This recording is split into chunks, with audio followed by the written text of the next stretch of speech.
Hello hello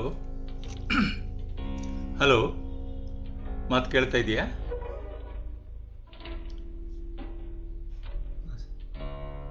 ಶುರು ಮಾಡ್ಬೋದಾ?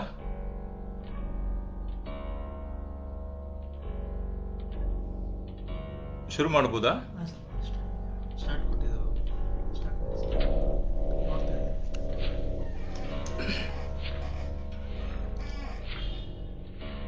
ಎಲ್ಲರಿಗೂ ನಮಸ್ಕಾರ. ಹುಬ್ಬಳ್ಳಿಯ ಅಭಿನಯ ಭಾರತಿಯವರು ನನ್ನನ್ನು ಇವತ್ತು ಭಾರತೀಯ ರಂಗಭೂಮಿಯ ಕುರಿತು ಮಾತಾಡುವುದಕ್ಕೆ ಆಹ್ವಾನಿಸಿದ್ದಾರೆ. ಇದು ಒಬ್ಬ ಸೃಜನಶೀಲ ಕಲಾವಿದನಾಗಿ, ನಾಟಕದ ನಿರ್ದೇಶಕನಾಗಿ, ಇದು ನನ್ನ ಒಂದು ಸಬ್ಜೆಕ್ಟ್ ಅಲ್ಲ. ನಾಟಕಕ್ಕೆ ಸಂಬಂಧಪಟ್ಟ ಹಾಗೆ, ನಾಟಕದ ವ್ಯಾಕರಣಕ್ಕೆ ಸಂಬಂಧಪಟ್ಟ ಹಾಗೆ, ನಾಟಕ ಕಟ್ಟುವ ಪ್ರೊಸೆಸ್ಗೆ ಸಂಬಂಧಪಟ್ಟ ಹಾಗೆ, ಟೆಕ್ಸ್ಟ್ಗೆ ಸಂಬಂಧಪಟ್ಟ ಹಾಗೆ ನನಗೆ ಮಾತಾಡೋದಕ್ಕೆ ಸುಲಭ. ಆದರೆ ಈ ಭಾರತೀಯ ರಂಗಭೂಮಿಯ ಕುರಿತು ಮಾತಾಡೋದು ನಿಜವಾಗಿ ವಿದ್ವಾಂಸರು ಮಾತಾಡಬೇಕು.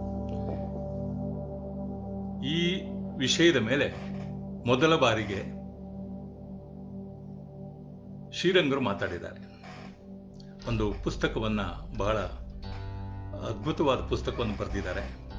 ಅದಾದ ಮೇಲೆ ನೇಮಿಚಂದ್ರ ಜೈನ್ ಅವರು ಬರೆದಿದ್ದಾರೆ, ಇನ್ನು ಕೆಲವರು ಬರೆದಿದ್ದಾರೆ. ಮತ್ತು ಭಾರತೀಯ ರಂಗಭೂಮಿಯ ಕುರಿತು ಡಾಕ್ಯುಮೆಂಟ್ರಿ ಕೂಡ ಒಂದು ಲಭ್ಯ ಇದೆ. ಈ ಭಾರತೀಯ ರಂಗಭೂಮಿ, ಇದನ್ನು ನಾವು ಸ್ವಲ್ಪ, ಈ ಟರ್ಮನ್ನು ನಾವು ಸ್ವಲ್ಪ ಕನ್ಫ್ಯೂಷನ್ ಮಾಡ್ಕೊಳ್ಳೋ ಸಾಧ್ಯತೆಗಳಿವೆ. ನಾವು ಈ ಭಾರತೀಯ ರಂಗಭೂಮಿಯ ಜೊತೆಗೆ ರಾಷ್ಟ್ರೀಯ ರಂಗಭೂಮಿ ಎನ್ನುವ ಹೆಸರನ್ನು ಒಮ್ಮೊಮ್ಮೆ ಜೋಡಿಸ್ಬಿಡ್ತೀವಿ. ಮತ್ತೆ ಇನ್ನೊಂದು ಅಪಾಯ ಇದೆ. ಇದನ್ನ ಒಂದು ಇಡೀ ಭಾರತೀಯ ರಂಗಭೂಮಿಯನ್ನ ಒಂದು ಇತಿಹಾಸದ ಹಾಗೆ ನೋಡುವ ಕ್ರಮ ಕೂಡ ಇದೆ. ಇದನ್ನ, ಈ ಭಾರತೀಯ ರಂಗಭೂಮಿ ಅನ್ನೋದು ಇದೆಯಲ್ಲ, ಇದನ್ನ ರಾಷ್ಟ್ರೀಯ ರಂಗಭೂಮಿ ಅಂತ ನೋಡಿದಾಗ ಆಗುವ ಅಪಾಯ ಏನಂತಂದ್ರೆ, ಈ ರಾಷ್ಟ್ರೀಯ ಅಂದ ತಕ್ಷಣ ಏನಾಗುತ್ತೆ, ಅದು ಸಿಂಗ್ಯುಲರ್ ಆಗಿಬಿಡುತ್ತೆ. ಉದಾಹರಣೆಗೆ, ನಮ್ಮ ರಾಷ್ಟ್ರೀಯ ಭಾಷೆ ಅಥವಾ ನಮ್ಮ ರಾಷ್ಟ್ರೀಯ ಪಕ್ಷಿ, ನಮ್ಮ ರಾಷ್ಟ್ರೀಯ ಪಕ್ಷಿ ಯಾವುದೋ ಒಂದು ಹೇಳ್ತೀವಿ ನಾವು. ಹಾಗೇನೆ ಒಂದು ರಾಷ್ಟ್ರೀಯ ಪ್ರಾಣಿ ಅನ್ನೋದಕ್ಕೆ ಯಾವುದೋ ಒಂದು ಹೆಸರು ಕೊಡ್ತೀವಿ, ಹುಲಿಯೋ ನರಿಯೋ ಯಾವುದೋ ಒಂದು ಕೊಡ್ತೀವಿ. ರಾಷ್ಟ್ರೀಯ ಭಾಷೆ ಅಂದಾಗ ಹಿಂದಿ ಅಂದ್ಬಿಡ್ತೀವಿ.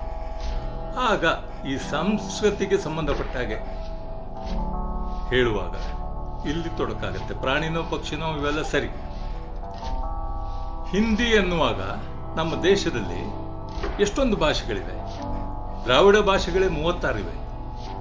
ಹಾಗಿರುವಾಗ ನಾವು ಹಿಂದಿ ಅಂತ ಹೇಳ್ಕೊಟ್ಟ ತಕ್ಷಣ ಒಂದು 3-4 ರಾಜ್ಯಗಳಲ್ಲಿ ಮಾತಾಡುವ ಹಿಂದಿಯನ್ನ ನಮ್ಮ ಮೇಲೆ ಇಂಪೋಸ್ ಮಾಡಿದಾಗ ನಮ್ಮ ಈ ಒಂದು ಬಹುಭಾಷೆಯ ಗುಣ ಹೋಗಿ ಏಕಭಾಷೆ, ಒಂಥರ ಸಿಂಗ್ಯುಲರ್ ಆಗಿಬಿಡ್ತೀವಿ. ಈ ವೈವಿಧ್ಯತೆಯನ್ನ ನಿರಾಕರಿಸಿದಾಗ ಆಗ್ಬಿಡುತ್ತೆ. ಬೇರೆ ದೇಶಗಳಿಗೆ ಒಪ್ಪಿಗೆ ಆಗಬಹುದೇನು? ಉದಾಹರಣೆಗೆ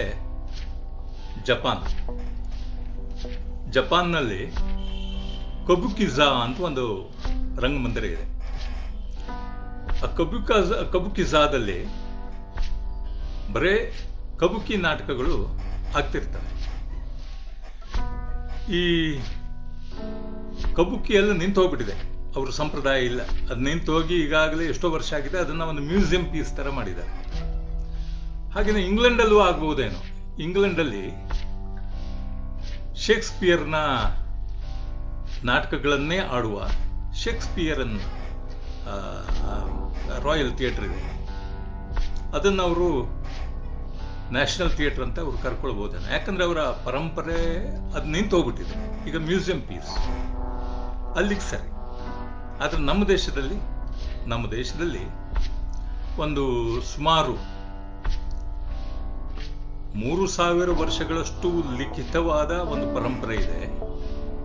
ಆಮೇಲೆ ಇದನ್ನ ವೇದ ಕಾಲದವರೆಗೂ ನಾವು ತೆಗೆದುಕೊಂಡು ಹೋದ್ರೆ ಸುಮಾರು ಒಂದು 8-10 ಸಾವಿರ ವರ್ಷಗಳ ಇತಿಹಾಸವನ್ನ ನಾವು ಭಾರತೀಯ ರಂಗಭೂಮಿಗೆ ಕೊಡೋದಕ್ಕೆ ಸಾಧ್ಯವಿದೆ.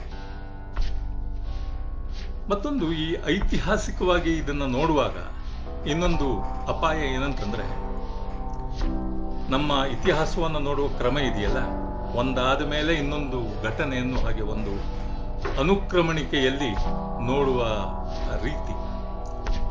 ಆಗ ಈಗ ಉದಾಹರಣೆಗೆ ಯುರೋಪ್ನಲ್ಲಿ ತಗೊಂಡ್ರೆ ಗ್ರೀಕ್ ರಂಗಭೂಮಿ, ಮತ್ತೆ ಅದು ಮುಗಿದೋಯ್ತು ರೋಮನ್ ರಂಗಭೂಮಿ, ಆಮೇಲೆ ಒಂದು ಗ್ಯಾಪ್ ಆಯಿತು ಎಷ್ಟೋ ಮಧ್ಯಯುಗದ ರಂಗಭೂಮಿ, ಆಮೇಲೆ ಶೇಕ್ಸ್ಪಿಯರ್ ರಂಗಭೂಮಿ. ಹೀಗೆ ಒಂದು ಕ್ರೊನಾಲಾಜಿಕಲ್ ಆಗಿ ಅನುಕ್ರಮಣಿಕೆಯ ಪ್ರಕಾರ ನೋಡ್ತಾ ಬರ್ತಾರೆ. ನಮ್ಮ ದೇಶದಲ್ಲಿ ಹಾಗಿಲ್ಲ. ನಮ್ಮ ದೇಶದಲ್ಲಿ ಮೊದಲಿನಿಂದ ಇಲ್ಲಿಯ ತನಕ ಒಂದು ಕಂಟಿನ್ಯೂಟಿ ಇದೆ, ನಿರಂತರವಾದ ಸಾತತ್ಯ ಇದೆ. ಈ ಡಿಸ್ಜಾಯಿಂಟೆಡ್ ಅನ್ನೋ ಹಾಗೆ ಇಲ್ಲ. ಹಾಗಾಗಿ ನಾವು ಅದನ್ನ ಐತಿಹಾಸಿಕವಾಗಿ ಕೂಡ ನೋಡೋದಕ್ಕೆ ಸಾಧ್ಯ ಆಗೋದಿಲ್ಲ. ನಾನು ಇವತ್ತು ನನ್ನ ಈ ಮಾತಿನಲ್ಲಿ ಅಥವಾ ನಾನು ಗ್ರಹಿಸಿದ ಹಾಗೆ ಇದೊಂದು ಜೀವಂತ ಪರಂಪರೆ, ಒಂದು ಕಂಟಿನ್ಯೂಟಿ ಇರುವಂತ ಒಂದು ಪರಂಪರೆ ಮತ್ತು ನಿರಂತರವಾಗಿ ಬದಲಾವಣೆಗೆ ಪಕ್ಕಾಗಿರುವ ಒಂದು ಪರಂಪರೆ ಅನ್ನುವುದನ್ನ ನನ್ನ ಮಾತಿನಲ್ಲಿ ಹೇಳಲಿಕ್ಕೆ ಹೋಗ್ತೇನೆ. ಹಾಗಾಗಿ ಈ ಜೀವಂತಿಕೆ ಇರೋದ್ರಿಂದ, ಕಂಟಿನ್ಯೂಟಿ ಇರೋದ್ರಿಂದ ಮತ್ತು ಚೇಂಜಸ್ಗಳು ಇರೋದ್ರಿಂದ ಇದು ಒಂದು ಡಿಸ್ಜಾಯಿಂಟೆಡ್ ಅಲ್ಲ, ಎಲ್ಲಿಯೂ ಸಂದುಗಳಿಲ್ಲ. ಇದು ಒಂದು ರೀತಿಯ ಇನ್ನೊಂದು ವೈಶಿಷ್ಟ್ಯ ಏನಂತಂದ್ರೆ, ಈ ರೀತಿ ಇರೋದ್ರಿಂದಲೇ, ಜೀವಂತಿಕೆ ಇರೋದ್ರಿಂದಲೇ ಈ ಭಾರತೀಯ ರಂಗಭೂಮಿಗೆ ಹೊರಗಡೆಯಿಂದ ನೋಡುವುದಕ್ಕೆ ಒಂಥರ ಮೈಥಾಲಜಿಕಲ್ ಅಥವಾ ಪೌರಾಣಿಕ ಅಥವಾ ಧಾರ್ಮಿಕ ಅಂತನ್ಸಿದ್ರು ಕೂಡ ಹೊರಗವಚದಲ್ಲಷ್ಟೇ ಅದು ಆ ಥರ ಧಾರ್ಮಿಕ, ಅದರ ಒಳಗವಚದಲ್ಲಿ ಇಸ್ ಸೆಕ್ಯುಲರ್, ಅದು ಧರ್ಮನಿರಪೇಕ್ಷವಾದದ್ದು. ಈ ಕೆಲವು ವಿಷಯಗಳನ್ನಿಟ್ಕೊಂಡು ಈ ಹಿಂದೆ ಭಾರತೀಯ ರಂಗಭೂಮಿಗೆ ಸಂಬಂಧಪಟ್ಟ ಹಾಗೆ ನಮ್ಮ ಹಿರಿಯರು ಈ ನೆಲೆಯಲ್ಲಿ ಅದನ್ನು ನೋಡಿಲ್ಲ.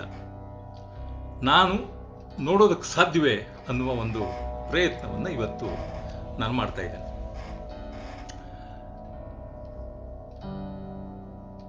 ಈ ಭಾರತೀಯ ರಂಗಭೂಮಿ ಅಂತಂದ್ರೆ, ನನ್ನೂರಿನಲ್ಲಿರೋದೇ ಭಾರತೀಯ ರಂಗಭೂಮಿ. ನನ್ನೂರು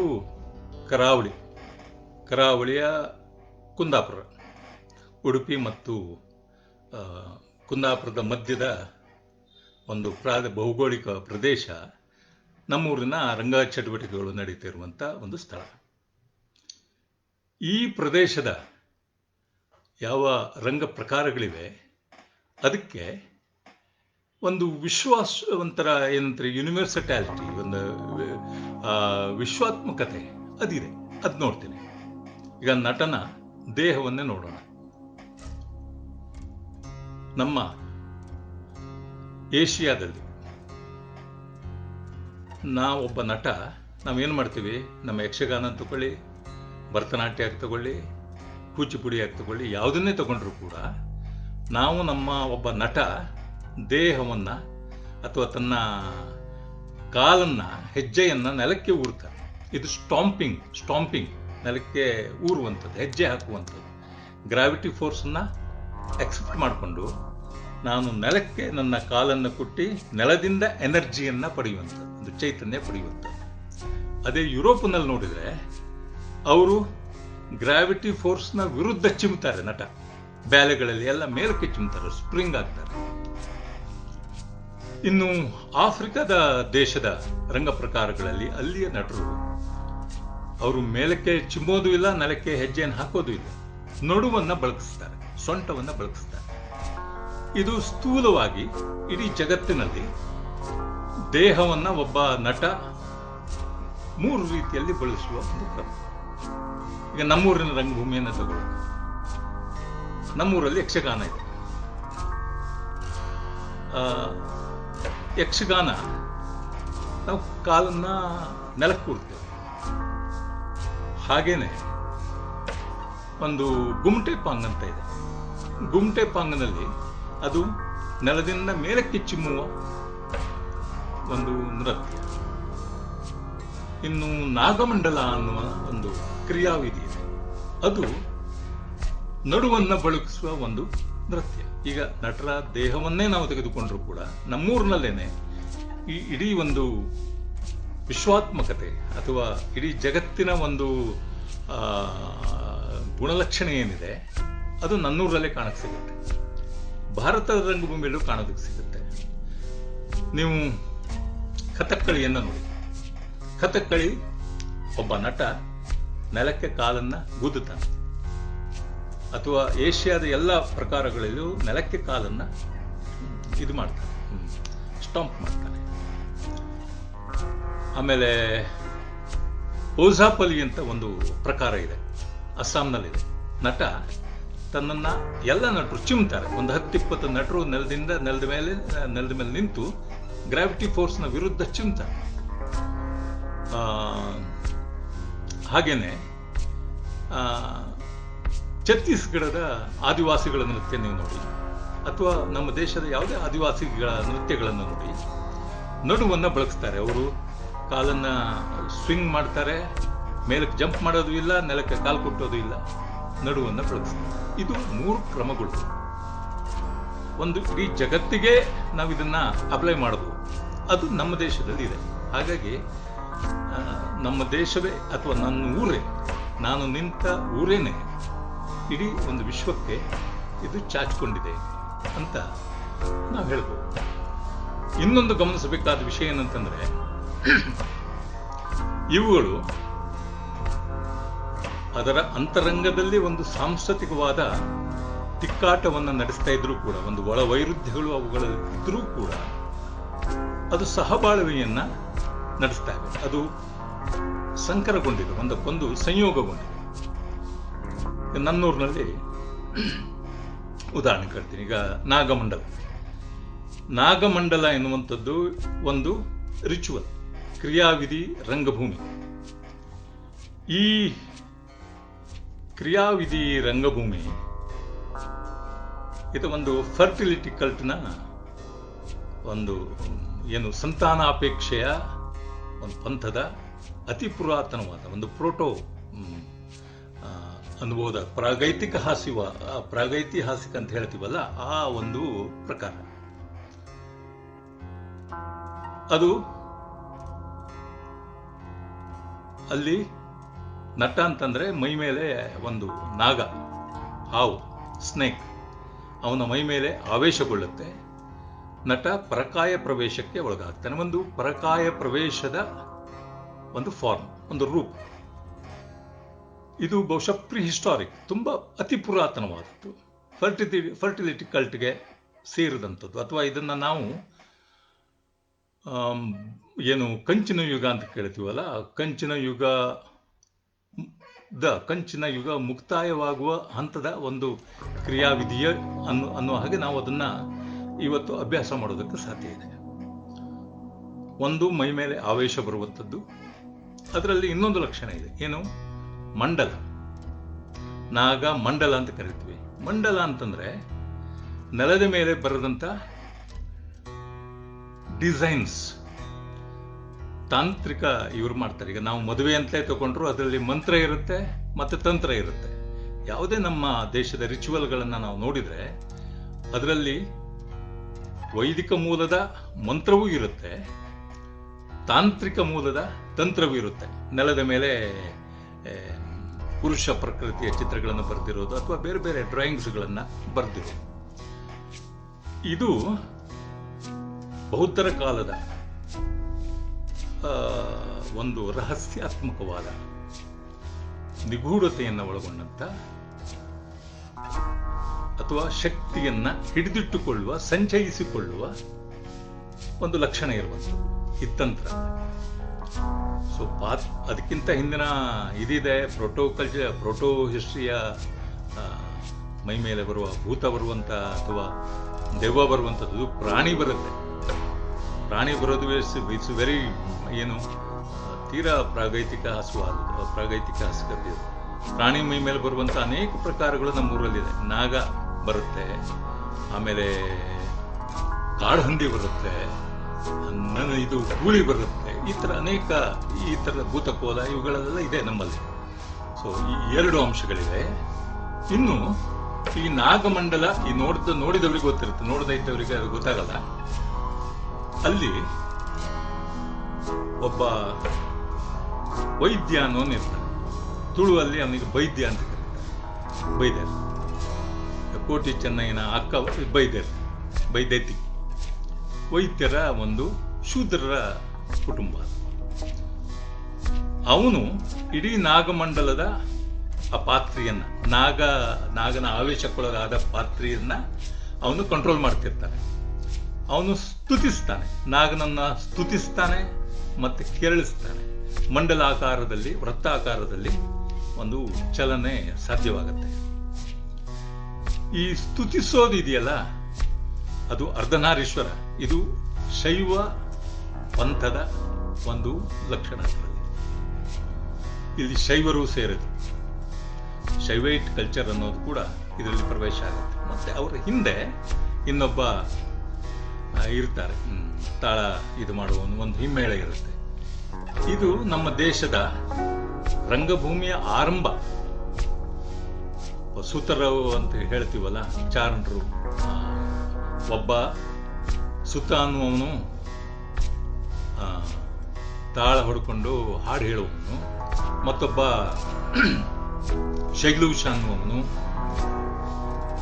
ನರ್ತನ ಮಾಡುವ ನಟ. ಇದು ನಮ್ಮ ಭಾರತೀಯ ರಂಗಭೂಮಿಯ ಆರಂಭದ ಒಂದು ರೂಪ. ಇದು ಈ ನಮ್ಮ ನಾಗಮಂಡಲದಲ್ಲಿ ಕಾಣುತ್ತೆ. ಸೊ ಇದೊಂದು ಶೈವ ಕಲ್ಟ್ನ ಒಂದು ಅಂಶಗಳು, ಗುಣಲಕ್ಷಣಗಳು, ಪಳೆಯುಳಿಕೆ ಅದರಲ್ಲಿದೆ.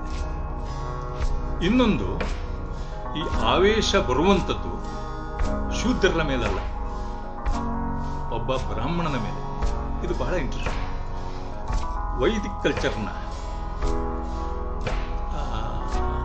ಯಜ್ಞಯಾಗ ಮಾಡ್ತಕ್ಕಂಥ ಒಬ್ಬ ಬ್ರಾಹ್ಮಣನ ಮೈ ಮೇಲೆ ಒಂದು ಭೂತ ಬರೋದು ಬಹುಶಃ ಬೇರೆ ಯಾವ ಪ್ರಕಾರಗಳಲ್ಲಿಯೂ ಇಲ್ಲ, ಈ ಪ್ರಕಾರದಲ್ಲಿ.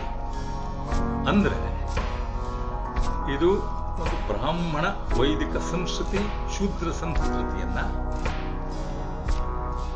ಅಪ್ಗ್ರೇಡ್ ಮಾಡೋದಕ್ಕೋ ಅಥವಾ ಆಕ್ರಮಿಸಿಕೊಳ್ಳೋದಕ್ಕೋ ಯಾವುದೋ ನಡೆದಿರುವಂಥ ಒಂದು ಲಕ್ಷಣ.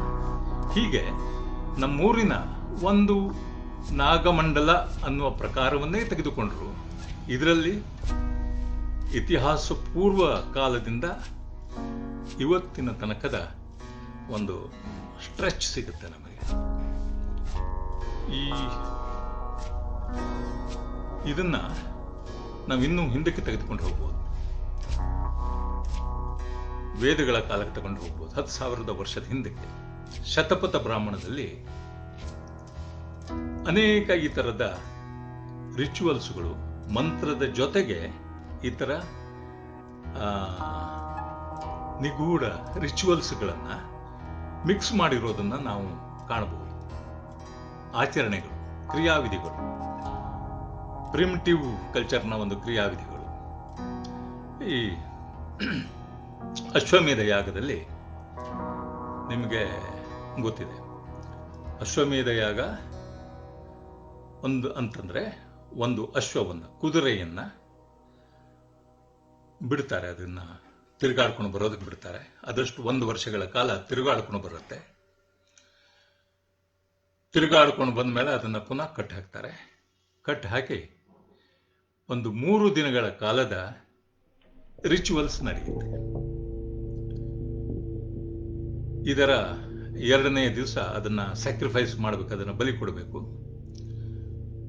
ಆ ರಿಚುವಲ್, ಸೀರೀಸ್ ಆಫ್ ರಿಚುವಲ್ಸ್ ಇದೆ, ಅನೇಕ ಕ್ರಿಯಾವಿಧಿಗಳು ಅದ್ರಲ್ಲಿ ಇವೆ. ಅದರಲ್ಲಿ ಒಂದು ಏನಾಗಿದೆ, ಒಂದು ಒಗಟಿನ ರೀತಿಯ ರಿಡಲ್ಸ್ಗಳ ರೀತಿಯ ಸಂಭಾಷಣೆಗಳು ಮೊದಲುಗೊಳ್ಳುತ್ತವೆ. ಇದನ್ನು ನಡೆಸುವವರು ಬ್ರಾಹ್ಮಣರು ಮತ್ತು ಶ್ರೋತ್ರಿಗಳು. ಬ್ರಾಹ್ಮಣರು ಮತ್ತೆ ಹೋತ್ರಿಗಳು ಬ್ರಾಹ್ಮಣರು ಮತ್ತು ಹೋತ್ರಿಗಳು, ರಾಜ ಮತ್ತು ಅವನ 4 ಜನ ರಾಣಿಯರು ಮತ್ತು ಊರಿನ ಎಲ್ಲರೂ ಇರ್ತಾರೆ ಈ ಕ್ರಿಯಾವಿಧಿಯ ಸಂದರ್ಭದಲ್ಲಿ. ಈ ಒಗಟಿನ ಸಂಭಾಷಣೆಯ ಭಾಗ ಏನಿದೆ ಅದು ಸ್ವಲ್ಪ ಸಂಭಾಷಣೆಯ ರೂಪದಲ್ಲಿದೆ. ಅವನು ಕೇಳ್ತಾನೆ, ಪ್ರತಿದಿನ ಪುನಃ ಹುಟ್ಟುವವನು ಯಾರು? ಅದಕ್ಕೆ ಕೋರಸ್ ಹೇಳ್ತಾರೆ, ಎಲ್ಲ ಬ್ರಾಹ್ಮಣರ ಕೋರಸ್ ಹೇಳ್ತಾರೆ, ಇದು ಚಂದ್ರ ಅಂತ ಹೇಳ್ತಾರೆ. ಆಮೇಲೆ ಅತಿ ಸುಂದರವಾದದ್ದು ಯಾವುದು ಅಂತ ಕೇಳ್ತಾರೆ, ಅದಕ್ಕೆ ಶ್ರೀ ಅಂತ ಹೇಳ್ತಾರೆ. ಬಹಳ ಕಠಿಣವಾದದ್ದು ಯಾವುದು ಅಂತ ಕೇಳ್ತಾರೆ, ಕಠಿಣವಾದದ್ದು ಭೂಮಿ ಮತ್ತು ಸೂರ್ಯ ಅಂತ ಹೇಳ್ತಾರೆ. ಹೀಗೆ ಈ ಥರದ ಒಗಟಿನ ಸಂಭಾಷಣೆಯ ರೂಪದ ಕೋರಸ್ ಮತ್ತು ಒಬ್ಬ ಹೋತ್ರಿ ನಡೆಸುವ ಸಂಭಾಷಣೆಯ ರೂಪ ಅಲ್ಲಿ ಕಾಣುತ್ತೆ. ಇದನ್ಯಾಕೆ ಹೇಳ್ತಾ ಇದ್ದೇನೆ, ರಂಗಭೂಮಿಯ ಆರಂಭವನ್ನು ನಾವು ವೇದಗಳ ಮೂಲಗಳಲ್ಲಿ ಹುಡುಕುವಾಗ ಇವೆಲ್ಲ ನಮಗೆ ಕಾಣೋದಕ್ಕೆ ಸಿಗುತ್ತೆ. ಆಮೇಲೆ ಎರಡನೇ ಭಾಗ, ಅದರ ರಿಚುವಲ್ ಪಾರ್ಟ್ ನಮ್ಗೆ ಕಾಣುತ್ತೆ. ಇದು ಬಹಳ ಇಂಟ್ರೆಸ್ಟಿಂಗ್. ಈ ಒಗಟ್ಟಿನ ಸಂಭಾಷಣೆ ಆಗ್ತಾ ಇರುವಾಗಲೇ ರಾಜನಿಗೆ 4 ಜನ ರಾಣಿಯರು, ಅದರಲ್ಲಿ ಒಬ್ಬಳು ಶೂದ್ರಳು. ಅವಳು ಈ ಅಶ್ವ, ಕುದುರೆ, ಅದನ್ನ ಇನ್ನೊಂದು ಸ್ಥಾನಕ್ಕೆ ತಗೊಂಡು ಬರ್ತಾರೆ. ಅದಕ್ಕೆ ಸ್ನಾನ ಮಾಡಿಸ್ತಾರೆ, ಮೈಗೆ ಎಣ್ಣೆಯನ್ನ ಉಜ್ತಾರೆ. ಇದೆಲ್ಲ ಆ ಶೂದ್ರ ರಾಣಿ ಮಾಡುವ ಕೆಲಸ. ಎಣ್ಣೆಯನ್ನ ಉಜ್ತಾರೆ, ಅದಕ್ಕೆ ಸುತ್ತು ಬರ್ತಾಳೆ, ಅದರ ಕತ್ತಿಗೆ ಮಾಲೆಯನ್ನ ಹಾಕ್ತಾಳೆ. ಮದುವೆಗೆ ಸಿದ್ಧವಾದ ಒಬ್ಬ ವರನ ಹಾಗೆ ಅದಕ್ಕೆ ಸಿಂಗಾರವನ್ನು ಮಾಡ್ತಾರೆ. ಈ ಮಧ್ಯೆ ತಮಾಷೆಯ ಮಾತುಗಳು, ಒಗಟಿನ ಮಾತುಗಳು ನಡೀತಾ ಇರುತ್ತೆ. ಅದಾದ್ಮೇಲೆ ಪಟ್ಟದ ಅರಸಿ ಬರ್ತಾಳೆ. ಪಟ್ಟದ ಅರಸಿ ಅವಳ ಕೆಲಸ, ಅವಳ ರಿಚುವಲ್ನ ಕೆಲಸ ಏನಂತಂದ್ರೆ, ಅವಳು ಇವನಿಗೆ ಅಶ್ವ, ಕುದುರೆಗೆ ಅವಳು ಬರ್ತಾಳೆ. ಅವ್ರ ಜೊತೆಗೆ ಮದುವೆಯ ಒಂದು ಕ್ರಿಯೆ ನಡೆಯುತ್ತೆ. ಆಮೇಲೆ ಅಶ್ವಕ್ಕೆ ಪುನಃ ಅದರ ಪೋಸ್ಟ್ಗೆ, ಅದರ ಜಾಗ ತಗೊಂಡು ಹೋಗಿ ಅದನ್ನ ಮುಸುಕು ಹಾಕ್ತಾರೆ. ಮುಸುಕು ಹಾಕಿ ಉಸಿರುಗಟ್ಟಿಸಿ ಅದನ್ನ ಸಾಯಿಸ್ತಾರೆ. ಕುದುರೆ ಸಾಯುತ್ತೆ, ನೆಲಕ್ಕೆ ಬೀಳುತ್ತೆ. ಆಗ ಮುಖ್ಯ ಅರ್ಚಕ ಅದಕ್ಕೊಂದು ಬಟ್ಟೆಯನ್ನು ಹಾಸ್ತಾನೆ. ಬಟ್ಟೆ ಹಾಸಿದಾಗ ಇವಳು ರಾಣಿ ಆ ಬಟ್ಟೆಯ ಒಳಗೆ ತೂರ್ಕೊಳ್ತಾಳೆ. ಈ ಕಡೆಯಿಂದ ನಿರೂಪಣೆ ನಡೀತಾ ಇರುತ್ತೆ. ಈ ಕುದುರೆ ಎನ್ನುವುದು ದೇವೇಂದ್ರನ ಅಂಶ ಅಥವಾ ವರುಣ. ವರುಣ ಅವನು ಒಂದು ಫರ್ಟಿಲಿಟಿ ಗಾಡ್. ಕುದುರೆ ಅನ್ನೋದು ಹೇಗೆ ಒಂದು ಲೈಂಗಿಕತೆಗೆ ಸಂಕೇತವು, ಹಾಗೆ ಇವರು ಪೂಜಾರಿಗಳು, ಹೋತ್ರಿಗಳು ಅದಕ್ಕೆ ಕೇಳ್ತಾರೆ, ನೀನು ನಮ್ಮ ಈ ಅರಸಿಯಲ್ಲಿ ಬೀಜವನ್ನ ನೆಡು ಅಂತ ಕೇಳ್ತಾರೆ. ಹಾಗೆ ಎದುರು ಕೋರಸ್ನವ್ರು ಮತ್ತೆ ಹೇಳ್ತಾರೆ, ಇವಳು ಹೇಳ್ತಾಳೆ, ನನಗೆ ಬೀಜವನ್ನು ನೆಡು, ಆ ಬೀಜ ಬಹಳ ಫಲವತ್ತಾಗಿರಬೇಕು, ಸಂತಾನವನ್ನ ಕೊಡುವಂಥದ್ದಾಗಿರಬೇಕು, ಇತ್ಯಾದಿಗಳನ್ನೆಲ್ಲ ಹೀಗೆ ಮಾತುಕತೆ ನಡೆಯುತ್ತೆ. ಆಮೇಲೆ ರಾಣಿಗೆ ಹೇಳ್ತಾರೆ, ನೀನು ಅವನನ್ನ ಕೂಡು ಅಂತ ಕೇಳ್ತಾರೆ. ಆಗ ಅವಳು ಹೇಳ್ತಾರೆ, ಇಲ್ಲ, ಆ ಥರ ಆ ಅಶ್ವದ ಜನನಾಂಗವನ್ನು ಅವಳು ಕೈಯಲ್ಲಿ ಹಿಡಿದು ಆಮೇಲೆ ಹೇಳ್ತಾಳೆ, ಇಲ್ಲ, ಇವನು ನನ್ನನ್ನು ಕೂಡ್ತಾ ಇಲ್ಲ ಅಂತ. ಮತ್ತೆ ಅವರು ದೇವನನ್ನ ಪ್ರಾರ್ಥಿಸ್ತಾರೆ. ಹೀಗೆ ಒಂದು ವೆರಿ ಕ್ರೂಡ್, ತುಂಬ ಒಬ್ಸೀನ್ ಆದ, ಅಶ್ಲೀಲವಾದ ಒಂದು ಕ್ರಿಯಾವಿಧಿ ಆ ಕ್ಷಣದಲ್ಲಿ ಜರುಗುತ್ತೆ. ಇಲ್ಲಿ ಮತ್ತೆ ದೇವೇಂದ್ರನನ್ನ ಬೇಡ್ಕೊಳ್ತಾರೆ. ಹೀಗೆ ಇದು ಮುಂಸಾಗುತ್ತೆ. ಇದು ನಾನು ಯಾಕೆ ಹೇಳ್ತಾ ಇದ್ದೀನಿ ಅಂತಂದ್ರೆ, ನಮ್ಮ ನಾಗಮಂಡಲ ಒಂದು ಅಷ್ಟು ವರ್ಷಗಳ ಹಿಂದೆ, ಒಂದು 10,000 ವರ್ಷಕ್ಕೂ ಕೂಡ ಅದರ ಹಿಂದಕ್ಕೆ ರಂಗಭೂಮಿಯ ಉಗಮ ಅಂತ ನಾವೇನು ಕರಿತೀವಿ ವೇದಗಳ ಕಾಲದಲ್ಲಿ, ಅಲ್ಲಿಗೂ ಕೂಡ ನಾವು ಇದನ್ನ ಕನೆಕ್ಟ್ ಮಾಡೋದಕ್ಕೆ ಸಾಧ್ಯ ಇದೆ. ಇದು ಒಂದು ಭಾಗವಾದರೆ, ಇನ್ನೊಂದು ಸ್ವಲ್ಪ ಲಿಖಿತ ಹಿಸ್ಟ್ರಿಯ ಕಡೆಗೆ, ಇತಿಹಾಸದ ಕಡೆಗೆ ನಾವು ಬರೋಣ. ನಾನು ನಾಟ್ಯಶಾಸ್ತ್ರದ ಉಗಮದ ಕಾಲಕ್ಕೆ ಬರ್ತೇನೆ. ನಾಟ್ಯಶಾಸ್ತ್ರದ ಉತ್ಪತ್ತಿ ಭರತ ಮುನಿ ಅದನ್ನು ಬರೆದ. ಮತ್ತೆ ಬಹಳ ನಮಗೆಲ್ಲ ಗೊತ್ತಿದೆ ಅವರ ಕಥೆಗಳು. ಕಾರ್ನಾಡರು ವಿಶದವಾಗಿ ಅದನ್ನು ಬಹಳ ಸುಂದರವಾಗಿ ಬರೆದಿದ್ದಾರೆ. ಅದನ್ನು ಹೇಗೆ ದೇವದಾನವರ ಮಧ್ಯದ ಒಂದು ಜಗಳ, ಅದರಲ್ಲಿ ಮತ್ತೆ ದಾನವರು ಹೇಗೆ ತಮ್ಮ ತಂತ್ರವಿದ್ಯೆಯಿಂದ, ಮಾಯಾವಿದ್ಯೆಯಿಂದ ಅಸುರರು ಕಂಗೆಡುವ ಹಾಗೆ ಮಾಡ್ತಾರೆ, ಶೋವನ್ನು ಹಾಳು ಮಾಡಿಸ್ತಾರೆ ಅನ್ನೋದು ಇದು ಒಂದು ಇದೆ. ನಾಟ್ಯ ಹೇಗೆ ಉದ್ಗಮ ಆಯಿತು, ಸಮುದ್ರ ಮಂಥನ ಕಥೆಯಲ್ಲಿ ಆದಂಥ ಈ ಇನ್ಸಿಡೆಂಟ್ಗಳನ್ನೆಲ್ಲ ಹೇಳಲಾಗ್ತದೆ. ನಂತರ ನಾನು ಸ್ವಲ್ಪ ಈ ಭರತನ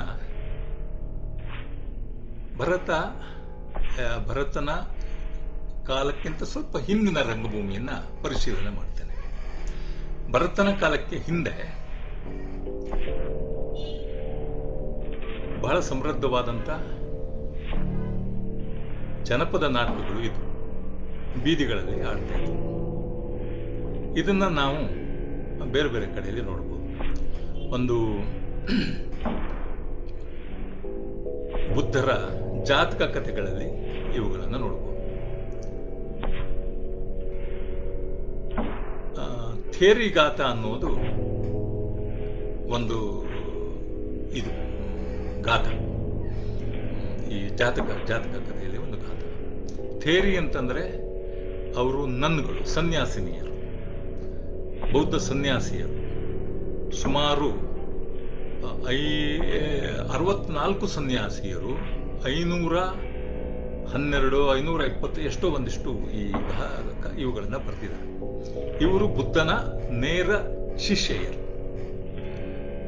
ಅಲ್ಲಿ ಒಬ್ಳು ಶುಭ ಅನ್ನುವವಳು ಹೀಗೆ ಹೇಳ್ತಾಳೆ,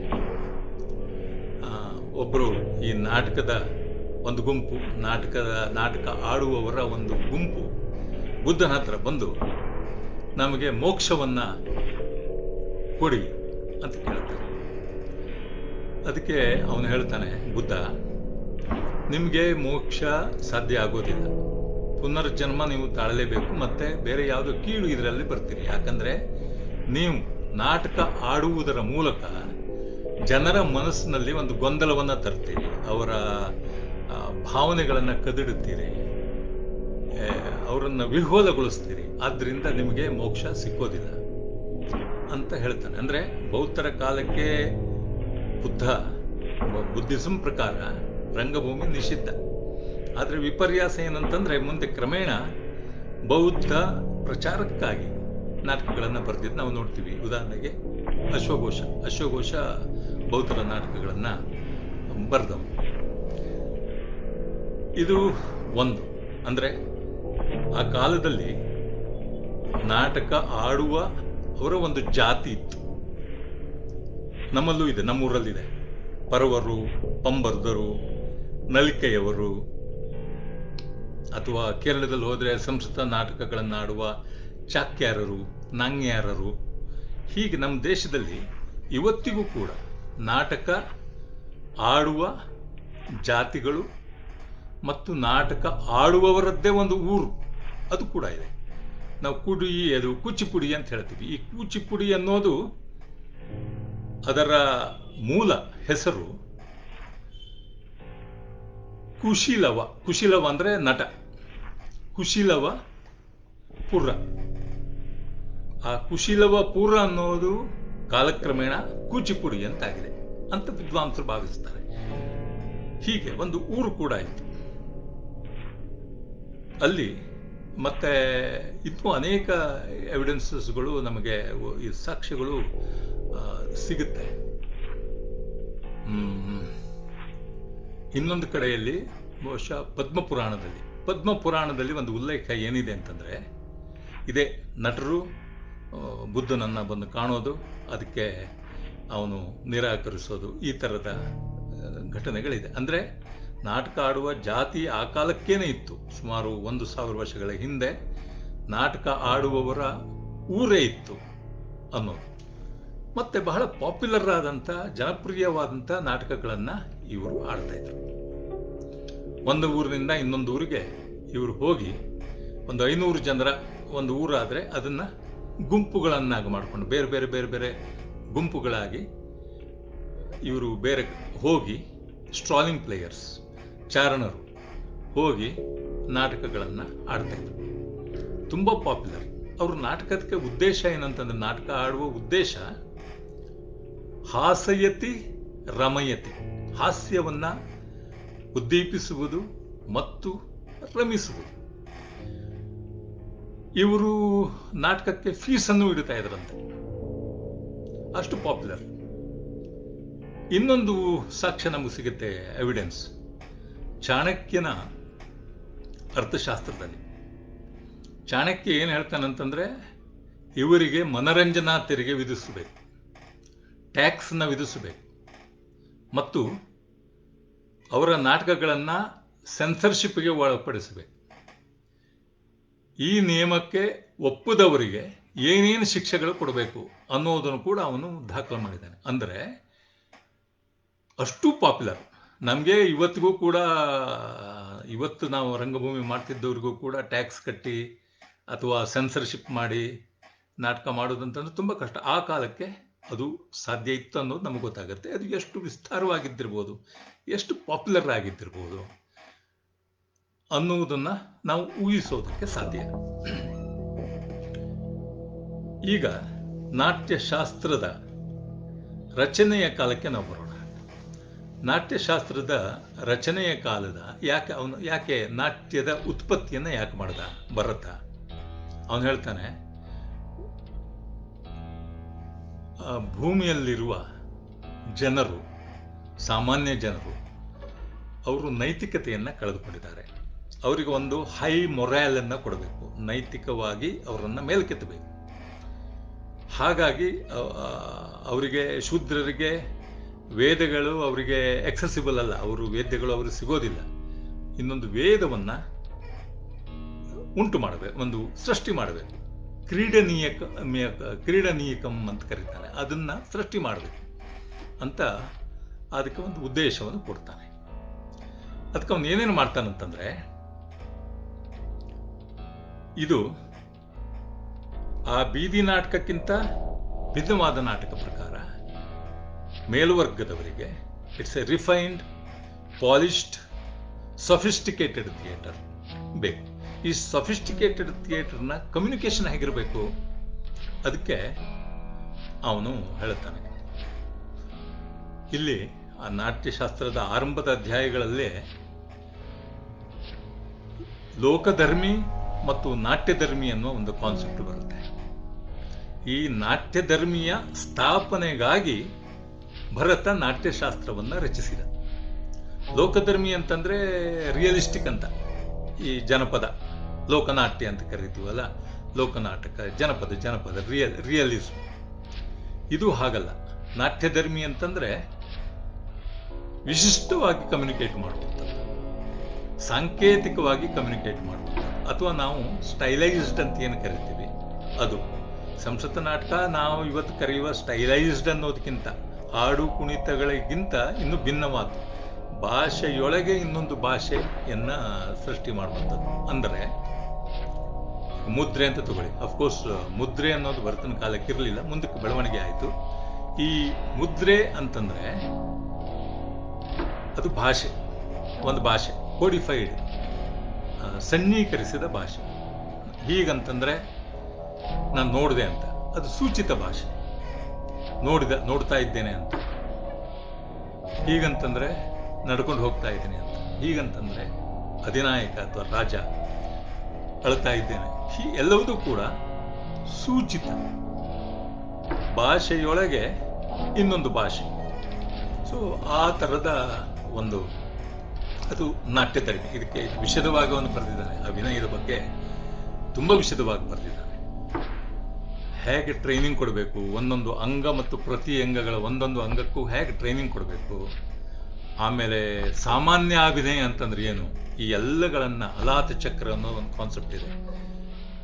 ಹೇಗೆ ಒಂದು ಅಲಾತ ಚಕ್ರ ಅಂತಂದ್ರೆ ಒಂದು ಕಡ್ಡಿಯ ತುದಿಗೆ ಬೆಂಕಿಯನ್ನ ಹಚ್ಚಿ ಅದನ್ನ ತಿರುಗಿಸಿದ್ರೆ ಆ ಒಂದು ಕಡ್ಡಿ ಹೋಗೋ ಬದಲಿಗೆ ನಮ್ಗೆ ವೃತ್ತ ಕಾಣುತ್ತೆ, ಅದ್ರ ಬದಲಿಗೆ ಇನ್ನೊಂದು ಕಾಣುತ್ತೆ. ಅಥವಾ ಒಂದು ಫ್ಯಾನ್ ತಿರುಗುವ ಫ್ಯಾನ್ ಮೊದಲು 3 ರೆಕ್ಕೆಗಳು ಕಾಣ್ತಾ ಇದ್ರೆ ಅದು ತಿರುಗ್ತಾ ಇರುವಾಗ ನಮಗೆ 3 ರೆಕ್ಕೆ ಕಾಣೋದಿಲ್ಲ, ಒಂದು ಚಕ್ರ ಕಾಣುತ್ತೆ. ಹಾಗೆ ಈ ಬಿಡಿಬಿಡಿಯಾದ ಅಂಗಗಳನ್ನ ಒಟ್ಟಂದದಲ್ಲಿ ಜೋಡಿಸಿದಾಗ ಅದೊಂದು ಸಾಮಾನ್ಯ ಅಭಿನಯ ಆಗುತ್ತೆ. ಇದು ಸಾಧಾರಣೀಕರಣ ಅನ್ನೋದು ಒಂದು ಅದ್ಭುತವಾದ ಒಂದು ಕಾನ್ಸೆಪ್ಟ್ ಅನ್ನ ಭರತ ಹೇಳಿದ್ದಾನೆ. ಆಮೇಲೆ ಚಿತ್ರಾಭಿನಯ ಅನ್ನೋದನ್ನ ಹೇಳ್ತಾ ಅಮೂರ್ತವಾದದನ್ನ ಹೇಗೆ ತೋರಿಸೋದು ಅನ್ನೋದು ಭರತನಾಟ್ಯ ಶಾಸ್ತ್ರಿಗಳಲ್ಲಿ ಇದು ಬರುತ್ತೆ. ಆಮೇಲೆ ಇನ್ನು ಕೆಲವು ತಂತ್ರಗಳನ್ನ ಅವನು ಇದು ಮಾಡ್ದ. ಏನ್ ಮಾಡ್ದ? ನಾಟ್ಯಗ್ರಹವನ್ನ ನಾಟ್ಯಗ್ರಹ ಹೇಗಿರ್ಬೇಕು ಅನ್ನೋದನ್ನ ಹೇಳ್ದ. ಬೀದಿಯಲ್ಲಾಗೋದನ್ನ ಆಡಿಟೋರಿಯಂನ ಒಳಗಡೆಗೆ ತಂದ. ಅಲ್ಲಿ ಜರ್ಜರವನ್ನ ನೆಟ್ಟ. ಜರ್ಜರ ಅಂತಂದ್ರೆ ಯಾರು ದಾನವರು ಬರ್ತಾರೋ ಅವರಿಗೆ ಹೊಡೆದು ಓಡಿಸೋದು, ಇಂದ್ರಿಯನ ದಂಡ. ಅದನ್ನು ಕೂಡ ಒಂದು ಜಬರ್ದಸ್ತಿ ನಾಟಕ ಮಾಡುವ ಲಕ್ಷಣಗಳು ಅದರಲ್ಲಿ ನಮಗೆ ಭರತನ ಇವುಗಳಲ್ಲಿ ಕಾಣುತ್ತೆ. ಮತ್ತೆ ಉದಾತ್ತ ನಾಯಕನನ್ನ ಇಂಟ್ರೊಡ್ಯೂಸ್ ಮಾಡಿದ. ನಾಯಕ ಹೇಗಿರ್ಬೇಕು? ಉದಾತ್ತವಾಗಿರ್ಬೇಕು. ಅವನು ನಾಯಕನೇ ಉದಾತ್ತನಾಗಿದ್ದಾಗ ಒಂದು ಆದರ್ಶಮಯ ವ್ಯಕ್ತಿ ಅವನಾಗ್ತಾನೆ. ಯಾರು ಅಶ್ಲೀಲ ಅಥವಾ ಕೀಳು ದರ್ಜೆಯ ಪಾತ್ರ ಅವನಾಗಿರೋದು ಒಂದು ಉದಾತ್ತ ನಾಯಕನನ್ನ ಇಂಟ್ರೊಡ್ಯೂಸ್ ಮಾಡ್ತಾನೆ. ಭಾವ ಮತ್ತು ರಸ ಅದನ್ನ ಹೇಗೆ, ಅದರ ಪ್ರಕ್ರಿಯೆ ಬಗ್ಗೆ ಹೇಳ್ತಾರೆ. ಭಾವ ಮತ್ತು ರಸದ ಉತ್ಪತ್ತಿಯ ಬಗ್ಗೆ. ಭಾವ ಹೇಗಾಗುತ್ತೆ? ಒಬ್ಬ ನಾಟಕಕಾರನಿಗೆ ಒಂದು ಭಾವ ಇದೆ. ಅವನು ಒಂದು ಯಾವುದೋ ಒಂದು ಭಾವವನ್ನ ಇಟ್ಕೊಂಡು ಒಂದು ಪಾತ್ರವನ್ನು ಸೃಷ್ಟಿ ಮಾಡ್ತಾನೆ. ಅದು ನಾಟಕಕಾರನ ಭಾವ. ಆಮೇಲೆ ನಟ ಆ ಪಾತ್ರವನ್ನ ಸ್ವೀಕರಿಸಿದಾಗ ಆ ಪಾತ್ರದ ಭಾವ ಒಂದಿದೆ. ಆಮೇಲೆ ನಟನ ಭಾವ ಇದೆ. ನಟನ ಭಾವ ಬೇರೆ, ಪಾತ್ರದ ಭಾವ ಬೇರೆ. ಸೊ ನಟನ ಭಾವ ಅದಕ್ಕೆ ಸೇರ್ಪಡೆ ಆಗುತ್ತೆ. ಆಮೇಲೆ ಕುಳಿತ ಪ್ರೇಕ್ಷಕರ ಭಾವವನ್ನು ಕೂಡ ನಾವು ಗಮನಿಸ್ತಾನೆ. ಹೀಗೆ ಈ ಭಾವಗಳು ಒಬ್ಬರಿಂದ ಒಬ್ಬರಿಗೆ ಅದು ಹೇಗೆ ಇವರು ಹೊಸದಾಗಿ ರೀಕ್ರಿಯೇಟ್ ಮಾಡಿಕೊಳ್ತಾರೆ. ಮತ್ತೆ ನಟನಲ್ಲಿಯ ಭಾವಗಳು, ನಟನಲ್ಲಿಯೇ ಸಂಚಯಗೊಂಡಂತ ಈ ಭಾವ ಏನಿದೆ ಅದನ್ನು ನೋಡಿ ಪ್ರೇಕ್ಷಕರಲ್ಲಿ ಹೇಗೆ ದಾಟುತ್ತಲ್ಲ ಆ ಭಾವ, ಅದಕ್ಕೆ ರಸ. ಈ ರಸದ ಪ್ರಕ್ರಿಯೆಗೆ ಅದನ್ನು ವೈಜ್ಞಾನಿಕವಾಗಿ ಅವನು ವಿವರಿಸಿದ್ದಾನೆ. ಎಷ್ಟು ವೈಜ್ಞಾನಿಕವಾಗಿದೆ ಅಂತಂದ್ರೆ ಆ ಸೂತ್ರ ಇವತ್ತಿಗೂ ಕೂಡ ನಾವು ಮೇಯರ್ ಹೋಲ್ಡ್ನ ಅಭಿನಯ ಆಕ್ಟಿಂಗ್ನ ಸೂತ್ರದ ಜೊತೆಗೆ ಇವತ್ತಿನ ರಂಗಭೂಮಿಯ ಕಂಟೆಂಪರರಿ ಥಿಯೇಟರ್ನ ಮೇಯರ್ ಹೋಲ್ಡ್ನ ಬಯೋಮೆಕ್ಯಾನಿಕ್ಸ್ ಅನ್ನುವ ಥಿಯರಿ ಜೊತೆಗೆ ಭರತನ ಇದನ್ನ ಅಭಿನಯದ ಥಿಯರಿಯನ್ನ ಹೊಂದಿಸಿ ನೋಡಬಹುದು. ಇನ್ನು ದಶರೂಪಕವನ್ನ ಆತ ಸೃಷ್ಟಿ ಮಾಡಿದ. ಅಂದ್ರೆ ಹೇಳಿದೆ ದಶರೂಪಕದ ಬಗ್ಗೆ. ಅದಾಗಲೇ ಅನೇಕ ರೂಪಕಗಳು ಇದ್ದು ಅದರಲ್ಲಿ ಮುಖ್ಯವಾಗಿ ಭರತನಿಗೆ ಬೇಕಾಗಿದ್ದು ನಾಟಕ ಮತ್ತೆ ಪ್ರಕರಣ. ಆದರೆ ಅದನ್ನು ಜನಪ್ರಿಯಗೊಳಿಸಬೇಕಲ್ಲ, ಅದೊಂದು ಕ್ಲಾಸಿಸಿಸಮ್ ತರಬೇಕು. ಅದಕ್ಕೆ ದಶರೂಪಕಗಳನ್ನು ಹೇಳಿದ. 10ನೇ ಶತಮಾನದ ನಂತರ, ಈಗ ಇದು ಏನು ನಾವು ಲೋಕಧರ್ಮಿ ನಾಟ್ಯ ಧರ್ಮಿ ಅಂತ ತಿಳಿದೀವಿ, 10ನೇ ಶತಮಾನದ ನಂತರ ಇದಕ್ಕೆ ಮಾರ್ಗಿ ಮತ್ತು ದೇಸಿ ಅನ್ನೋ ಹೆಸರುಗಳೆಲ್ಲ ಕರೀತಾರೆ. ಆ ಮಾರ್ಗಿ ಮತ್ತು ದೇಸಿ ನಾಟ್ಯಗಳ ಕ್ರಮದಲ್ಲಿ ನಮಗೆ ಹಲವು ಈ ತರದ ಉಪರೂಪಕಗಳು ಕೂಡ ಸಿಗುತ್ತೆ. ರೂಪಕಗಳು, ಉಪರೂಪಕಗಳು ಇರಲಿ, ಇವು ಬಂತು. ನಾಟಕಗಳಲ್ಲಿ ಹೇಗಾಯ್ತು ಅಂತಂದ್ರೆ, ನಾಟಕ ಸಂಸತ್ತ ನಾಟಕಗಳೇ ಹೋದಾದರೂ ಕೂಡ ಅದರಲ್ಲಿ ಅನಿವಾರ್ಯವಾಗಿ ಪ್ರಾಕೃತದ ಭಾಷೆ ಇರಲೇಬೇಕು ಅನ್ನುವ ಒಂದು ಅನಿವಾರ್ಯತೆ ಉಂಟಾಯಿತು. ಸಂಸ್ಕೃತ ನಾಟಕ ಒಂದು ಮಿಡಲ್ ಕ್ಲಾಸು, ಅಪ್ಪರ್ ಕ್ಲಾಸು ಅಥವಾ ಆಸ್ಥಾನದ ವಿದ್ವಾಂಸರಿಗೆ ಅಥವಾ ದೇವಸ್ಥಾನದ ಉಚ್ಚ ವರ್ಗದವರಿಗೆ ನಾಟಕ ಮಾಡುವ ಉದ್ದೇಶ ಇದ್ರೂ ಕೂಡ ಅನಿವಾರ್ಯವಾಗಿ ಪ್ರಾಕೃತ ಭಾಷೆಯನ್ನ ಬಳಸ್ಕೊಳ್ಳಲೇಬೇಕಾಯ್ತು. ನಮ್ಮ ದೇಶದಲ್ಲಿ ನೂರಾರು ಪ್ರಾಕೃತ ದೇಸಿ ಭಾಷೆಗಳಿದೆ. ಆ ದೇಸಿ ಭಾಷೆಗಳನ್ನ ಸಂಸ್ಕೃತದ ಜೊತೆಗೆ ಹೆಂಗಸರ ಪಾತ್ರಗಳು, ಕೀಳು ಪಾತ್ರಗಳು, ಇವರೆಲ್ಲ ಈ ಪ್ರಾಕೃತವನ್ನು ಮಾತಾಡಬೇಕಿತ್ತು. ವಾತ್ಸ್ಯಾಯನ ಕಾಮಸೂತ್ರದಲ್ಲಿ ಇದು ಅತ್ಯಂತ ಅನಿವಾರ್ಯ ಅನ್ನುವುದನ್ನ ಒಂದು ಶ್ಲೋಕ, ವಾತ್ಸ್ಯಾಯನ ಕಾಮಸೂತ್ರದ ಒಂದು ಶ್ಲೋಕ ಹೇಳುತ್ತೆ. ಹೇಗೆ ಸಭೆಯಲ್ಲಿರ್ಬೇಕಂತಂದ್ರೆ ಸಂಸ್ಕೃತವನ್ನು ಇರಬೇಕು, ಪ್ರಾಕೃತವೂ ಇರಬೇಕು ಅನ್ನೋದನ್ನ ವಾತ್ಸ್ಯಾಯನ ಹೇಳ್ತಾನೆ. ಅಂದ್ರೆ ಈ ಒಂದು ಒಳ ತಿಕ್ಕಾಟ ಏನಿದೆ, ದೇಸಿ ಸಂಸ್ಕೃತಿ ಮತ್ತು ಈ ಮಾರ್ಗಿ ಸಂಸ್ಕೃತಿ ಅಥವಾ ಕೀಳು ವರ್ಗ ಮತ್ತು ಮೇಲುವರ್ಗದ ಒಂದು ತಿಕ್ಕಾಟ ಅನ್ನೋದು ನಾಟಕದ ರಚನೆಯ ಒಳಗೂ ಇದೆ, ಪ್ರದರ್ಶನದ ಒಳಗೂ ಇದೆ, ಮತ್ತು ಸುತ್ತಮುತ್ತಲಿನ ಜಾಗದಲ್ಲೂ ಇರೋದು. ಇದರ ಮೂಲಕ ನಾವಿವತ್ತು ಸಂಸ್ಕೃತ ನಾಟಕವನ್ನು ನೋಡಿದ್ರೆ ಎಲ್ಲಿಯೂ ಕೂಡ ಅದು ಧಾರ್ಮಿಕ ಅಂತ ಅನಿಸೋದೇ ಇಲ್ಲ. ಕಥೆಗಳೆಲ್ಲವೂ ಕೂಡ ಪೌರಾಣಿಕ ಹಿನ್ನೆಲೆಯ ಕಥೆಗಳನ್ನೇ ತೆಗೆದುಕೊಂಡ್ರು ಅಥವಾ ಬೇರೆ ಕಥೆಗಳನ್ನೇ ತೆಗೆದುಕೊಂಡ್ರು ಅದು ಧಾರ್ಮಿಕ ಉದ್ದೇಶಕ್ಕಾಗಿ ಅಂತ ಅನ್ಸೋದಿಲ್ಲ. ಆ ಪಾತ್ರಗಳ ಒಂದು ಒಳ ತುಂಬುಲವನ್ನ, ಸನ್ನಿವೇಶದ ನಾಟಕೀಯತೆಯನ್ನ, ಅದರ ಸಂದಿಗ್ಧತೆಯನ್ನ ತರೋದಕ್ಕಾಗಿ ಸಂಸ್ಕೃತ ನಾಟಕಗಳು ಕಟ್ಟಿಕೊಟ್ಟಿವೆ. ಇದು ಒಂದು ಘಟ್ಟ. ಅಂದ್ರೆ ನಾಟ್ಯಶಾಸ್ತ್ರದ ನಿರ್ಮಾಣದ ಆರಂಭ ಘಟ್ಟ. ಅದರ ಇನ್ನೊಂದು ತುದಿ ಇಳಿಮುಖ ಅಂತ ನಾವೇನು ಕರಿತೀವಿ, ನಾಟಕ ರಚನೆಯ ಇಳಿಮುಖ. ಆ ಘಟ್ಟದಲ್ಲಿ ಅಲ್ಲಿ ನೋಡೋದಾದ್ರೆ ಅಷ್ಟೊತ್ತಿಗಾಗಲೇ ಅನೇಕ ಜನ ನಾಟ್ಯಶಾಸ್ತ್ರವನ್ನ ವಿವರಿಸುವವರು ಬಂದು ಹೋಗಿದ್ದಾರೆ. ಅಭಿನಯ ದರ್ಪಣ ಬರೆಯಲ್ಪಟ್ಟಿದೆ, ಅಥವಾ ಇನ್ನು ಏನೇನೋ ಅಭಿನಯ ಚಂದ್ರಿಕಾ ಬರೆಯಲ್ಪಟ್ಟಿದೆ. ಇದರಲ್ಲಿ ಕೇರಳದಲ್ಲಿ ಬರೆದಂತ ಒಬ್ಬ ದಾಮೋದರ ಗುಪ್ತ ಅನ್ನುವವ ಕುಟ್ಟನಿ ಮತಂ ಅನ್ನುವ ಪುಸ್ತಕವನ್ನು ಬರೀತಾನೆ. ಇದು ಬಹಳ ಇಂಟ್ರೆಸ್ಟಿಂಗ್. ಯಾಕಂದ್ರೆ ಅಲ್ಲಿ ಭರತ ಹೇಗೆ ಕೀಳು ಜನರಿಂದ ತಪ್ಪಿಸಿ ಅಪ್ಗ್ರೇಡ್ ಮಾಡೋದಕ್ಕೆ ಹೊರಟ್ನೋ, ಇವನು ದಾಮೋದರ ಗುಪ್ತ ಅವನು ತಮಿಳುನಾಡಿನಲ್ಲಿದ್ದಂಥ ಸುಮಾರು 1000 ವರ್ಷಗಳಲ್ಲಿ ಈ ನಾಟಕಗಳನ್ನು ಮಾಡ್ತಿದ್ದಂಥ ಚಾಕ್ಯಾರರನ್ನ ಕರೆಯಿಸಿ ಅವರು ಆಡ್ತಾ ಇದ್ದಂಥ ಸಂಸ್ಕೃತ ನಾಟಕವನ್ನ ಬೇರೆ ರೂಪದಲ್ಲಿ ನಿರ್ಮಾಣ ಮಾಡೋದಕ್ಕೆ ಹೇಳ್ತಾನೆ. ಅವರು ಅದಕ್ಕೆ ಹೊಸದಾಗಿ ಗ್ರಾಮರನ್ನ, ಲೋಕಲ್ ಜನರಿಗೆ ಹೊಂದೋ ಹಾಗೆ ಒಂದು ಗ್ರಾಮರನ್ನ ಸಿದ್ಧ ಮಾಡ್ತಾರೆ. ಮತ್ತು ಮಲಯಾಳಮನ್ನ ಧಾರಾಳವಾಗಿ ಅದರಲ್ಲಿ ಉಪಯೋಗಿಸ್ತಾರೆ. ಮಲಯಾಳಂಗೆ ಅತಿ ಪ್ರಾಮುಖ್ಯತೆ ಬರುವ ಹಾಗೆ ಸಂಸ್ಕೃತ ಮತ್ತು ಮಲಯಾಳಂ. ಭರತ ಏನು ಕಲ್ಪಿಸಿಕೊಂಡಿದ್ನೋ ಅದಕ್ಕೆ ರಿವರ್ಸ್ ಆದ ಒಂದು ಘಟನೆ ಇದೆ. ಅಂದ್ರೆ ತಲೆ ಕೆಳಗಾಗುವಂಥ ಘಟನೆ. ಮೊದಲು ದೇಸಿ, ಆಮೇಲೆ ಅದಕ್ಕೆ ಸಂಸ್ಕೃತ. ಹಾಗಾಗಿ ಇವತ್ತಿಗೂ ಕೂಡ ಸಂಸ್ಕೃತ ನಾಟಕ ಆಡೋದು ಹೇಗೆ ಅನ್ನೋದು ಅದರ ಪಳೆಯುಳಿಕೆ, ಅಂದರೆ ಇನ್ನೊಂದು ರೂಪಾಂತರಗೊಂಡ ಒಂದು ರೂಪ 10ನೇ ಶತಮಾನದಿಂದಲೂ ನಮ್ಮಲ್ಲಿ ಇದೆ. ಅದು ಇವತ್ತು ಕೇರಳದಲ್ಲಿ ನಮಗೆ ಸಿಗುತ್ತೆ. ಕೇರಳದಲ್ಲಿ ಈ ನಾಟಕಗಳನ್ನು ಆಡುವ ನಾಟ್ಯಗ್ರಹಗಳೇ ಸುಮಾರು 38 ನಾಟ್ಯಗ್ರಹಗಳಿವೆ. ಅದರಲ್ಲಿ ಒಂದು ಕಡೆ ಓವಲ್ ಶೇಪ್ನ ಮೊಟ್ಟೆಯ ಆಕಾರದ ನಾಟ್ಯಗ್ರಹ ಕೂಡ ನಾನು ನೋಡಿದ್ದೀನಿ, ನಾಟ್ಯ ಮಂಟಪ. ತಕ್ಷಣ ನೆನಪಾಗಲ್ಲ ನನಗೆ. ಸೊ ಈ 38ಗಳನ್ನು ನಾನು ಒಮ್ಮೆ ವಿಸಿಟ್ ಮಾಡಿದ್ದೆ. ಭರತನಾಟ್ಯ ಶಾಸ್ತ್ರಕ್ಕೆ, ಅದರ ವಾಸ್ತುವಿಗೆ ಅನುಗುಣವಾಗಿ ಇರುವಂಥದ್ದು. ಭರತನಾಟ್ಯ ಶಾಸ್ತ್ರ ಬರೀತಿದ್ದಂಥ ಕಾಲಕ್ಕೆ ಅದು ಕಟ್ಟಿಗೆಯಲ್ಲಿ ಇರ್ತಿತ್ತೇನೋ, ಇದೆಲ್ಲ ದೇವಸ್ಥಾನದ ಜೊತೆಗೆ ಕಲ್ಲಿನಿಂದ ಮಾಡಲ್ಪಟ್ಟಂಥ ನಾಟ್ಯಗ್ರಹಗಳು ಇರಲಿ. ಇದು ಇನ್ನೊಂದು ತುದಿ. ಇದು ಈ ಕುಟ್ಟನಿ ಮತಂನಲ್ಲಿ ಪೂರ್ವರಂಗದ ಕಲ್ಪನೆಯನ್ನ ಅವನು ತರ್ತಾನೆ. ಹಾಗಾಗಿ ಇದು ಬಹಳ ಮುಖ್ಯ. ಪೂರ್ವರಂಗದಲ್ಲಿ ಸ್ತುತಿಯಾಗಿ, ಈಗ ನಮ್ಮ ಯಕ್ಷಗಾನದಲ್ಲಿದೆ, ಮೊದಲು ಚೌಕಿಯಲ್ಲಿ, ವೇಷ ಕಟ್ಟುವ ಚೌಕಿಯಲ್ಲಿ ಗಣೇಶನ ದೇವರ ಸ್ತುತಿ ನಡೆಯುತ್ತೆ.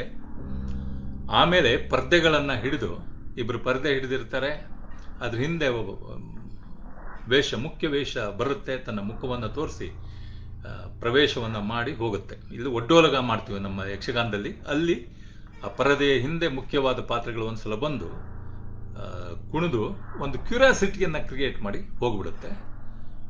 ಆಮೇಲೆ ಇನ್ನೊಂದು ಅಲ್ಲಿಯ ಈ ಪ್ರಕಾರ, ಕೃಷ್ಣನ ಆಟದ ಒಂದು ಪ್ರಕಾರ, ಅದರ ಸ್ತುತಿಗಳು ನಡೆಯುತ್ತೆ. ಹೀಗೆ ಪೂರ್ವರಂಗವನ್ನು ಈ ಇದರಲ್ಲಿ ಕುಟ್ಟನಿ ಮತದಲ್ಲಿ ಅವನು ಚಾಲ್ತಿಗೆ ತಂದಿದ್ದಾನೆ. ಅದು 3 ಹಂತಗಳಲ್ಲಿ ಪೂರ್ವರಂಗ ನಡೆಯುತ್ತೆ.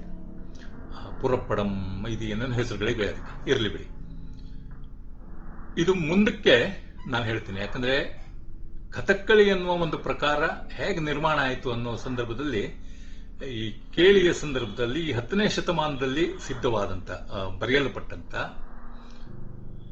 ಸಂಸ್ಕೃತ ನಾಟಕದ ಇಳಿಗಾಲದಲ್ಲಿ ಬರೆಯಲ್ಪಟ್ಟಂತ ಈ ಕುಟ್ಟನಿಮತಂ ಬಹಳ ಮುಖ್ಯವಾದ ಸ್ಥಾನವನ್ನ ವಹಿಸುತ್ತೆ. ನಮ್ಮ ಈ ಲೋಕಲ್ನ ಯಕ್ಷಗಾನ ಇತ್ಯಾದಿ ಪ್ರಕಾರಗಳಿಗೆ ಅದು ಇನ್ಫ್ಲುಯೆನ್ಸ್ ಮಾಡಿಸುತ್ತೆ. ನಾಟಕ ರಚನೆ, ನಾನು ಇಲ್ಲಿ ತನಕ ಮಾತಾಡೋಗಲು ಕೂಡ ನಾಟಕ ರಚನೆಯ ಬಗ್ಗೆ ಎಲ್ಲಿಯೂ ಮಾತಾಡಿಲ್ಲ. ನಾಟ್ಯಶಾಸ್ತ್ರ ಬರೆಯೋದಕ್ಕಿಂತಲೂ ಹಿಂದೆ ಬರೀತಾ ಇದ್ದಂಥ ಭಾಸ ಬಹಳ ಅದ್ಭುತವಾದ ನಾಟಕಕಾರ. ಅವನ ಬಗ್ಗೆ ನಾನು ಹೇಳಲಿಲ್ಲ, ಯಾಕಂದ್ರೆ ಹಾಗೆ ಹೇಳೋಕೆ ಹೋದ್ರೆ ನಮಗೆ ಸಮಯ ಸಾಕಾಗೋದೇ ಇಲ್ಲ. ನಾಟಕಕಾರ ವಿಷಯವನ್ನು ನಾನು ತರಲಿಲ್ಲ. ರೆಫರೆನ್ಸ್ಗೆ ಈಗ ಇಳಿಗಾಲದಲ್ಲಿ ಒಂದಿಬ್ಬರು ನಾಟಕಕಾರರ ಟೆಕ್ಸ್ಟ್ಗಳನ್ನು ನಾನು ಪರಿಶೀಲನೆ ಮಾಡೋದಕ್ಕೆ ಜಸ್ಟ್ ಪಾಸಿಂಗ್ ಆಗಿ ಪ್ರಯತ್ನ ಪಡ್ತೇನೆ. ಒಂದು ಪ್ರಬೋಧ ಚಂದ್ರೋದಯ ಅನ್ನೋ ನಾಟಕ. ಇದನ್ನ ಬರೆದವರು 9ನೇ ಅಥವಾ 10ನೇ ಶತಮಾನದ ಹೊತ್ತಿಗೆ ಬರೆದವರು ಕೃಷ್ಣ ಮಿಶ್ರ ಯತಿಗಳು. ಇದರ ವಿಶೇಷ ಏನಂತಂದ್ರೆ, ಇದು ಅಲೆಗರ್ರಿ ಅಂತ ನಾವು ಕರಿತೀವಲ್ಲ, ಒಂದು ಉಪಮೆ ಅಥವಾ ಸಾಂಕೇತಿಕ ರೂಪಕ, ಈ ತರದ ಒಂದು ಅಲೆಗರಿಕಲ್ ಆದಂತ ಒಂದು ಪ್ಲೇ. ಈ ಅಲೆಗರಿಕಲ್ ಆದ ಪಾತ್ರಗಳನ್ನ ನಾವು ಈ ಹಿಂದೆ ನಮ್ಮ ಭಾರತೀಯ ರಂಗಭೂಮಿಯಲ್ಲಿ ಬಂದಿದೆ. ಭಾಸ ಈ ಅಲೆಗರಿಕಲ್ ಆದ ಪಾತ್ರಗಳನ್ನು ತಂದಿದ್ದಾನೆ. ಅವನ ಬಾಲಚರಿತ,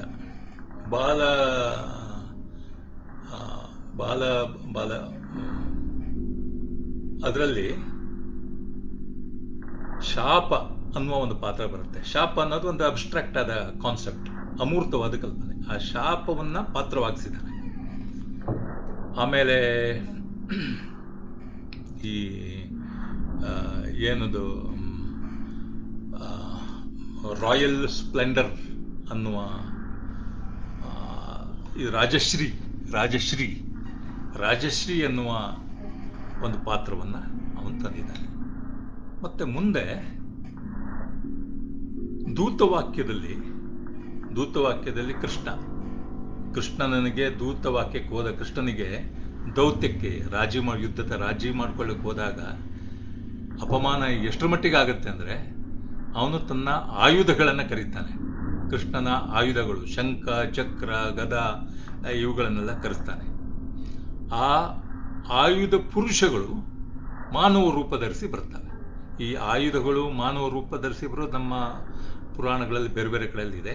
ಈ ಭಾಸನ ನಾಟಕದಲ್ಲಿ ಬರುತ್ತೆ. ಇಲ್ಲಿ ಹೇಳಬೇಕಾದ ಏನಂತಂದ್ರೆ, ನಾವು ಗುರುತಿಸಬೇಕಾದಂಥದ್ದು ಒಂದು ಅಬ್ಸ್ಟ್ರಾಕ್ಟ್ ಐಡಿಯಾವನ್ನ, ಅಮೂರ್ತವಾದ ವಿಚಾರವನ್ನ ಹೇಗೆ ಮೂರ್ತಗೊಳಿಸುವುದು ಅನ್ನೋದು ಈ ನಾಟಕದಲ್ಲಿ ಪಾತ್ರಗಳಲ್ಲಿ ಮಾಡಿದ್ದಾರೆ. ಆದರೆ ಕೃಷ್ಣ ಮಿಶ್ರ ಪ್ರಬೋಧ ಚಂದ್ರೋದಯದಲ್ಲಿ ಇಡೀ ಒಂದು ನಾಟಕವನ್ನೇ ಆ ಥರದ ಅಲಿಗರಿಯಾಗಿ ಮಾಡಿದ್ದಾರೆ. ಇದು ನಾವು ಜಗತ್ತಿನ ರಂಗಭೂಮಿಯ ಇತಿಹಾಸವನ್ನು ನೋಡುವಾಗ ನಮಗಿದು ಬಹಳ ಮುಖ್ಯ. ನಾವು ಇವತ್ತು ರಂಗಭೂಮಿಯ ಶಾಲೆಗಳಲ್ಲಿ ಅಭ್ಯಾಸ ಮಾಡುವಾಗ ಯುರೋಪ್ನಲ್ಲಿ ಮೊರಾಲಿಟಿ ಪ್ಲೇ ಮೊದಲಾದ ನಾಟಕಗಳು ಇದ್ದು ಅಂತ ಕೇಳ್ತೀವಿ. ಈ ಥರದ ಅಬ್ಸ್ಟ್ರಾಕ್ಟ್ ಆದಂಥ ಕ್ಯಾರೆಕ್ಟರ್ಗಳು ಇರುವಂಥ ನಾಟಕಗಳು. ನಮ್ಮ ದೇಶದಲ್ಲಿ ಅದಕ್ಕಿಂತ ಮೊದಲೇನೆ ಆ ಥರದ ಪಾತ್ರಗಳಿದ್ವು, ಇಡೀ ಕಥೆ ಆ ಥರದ್ದಿತ್ತು.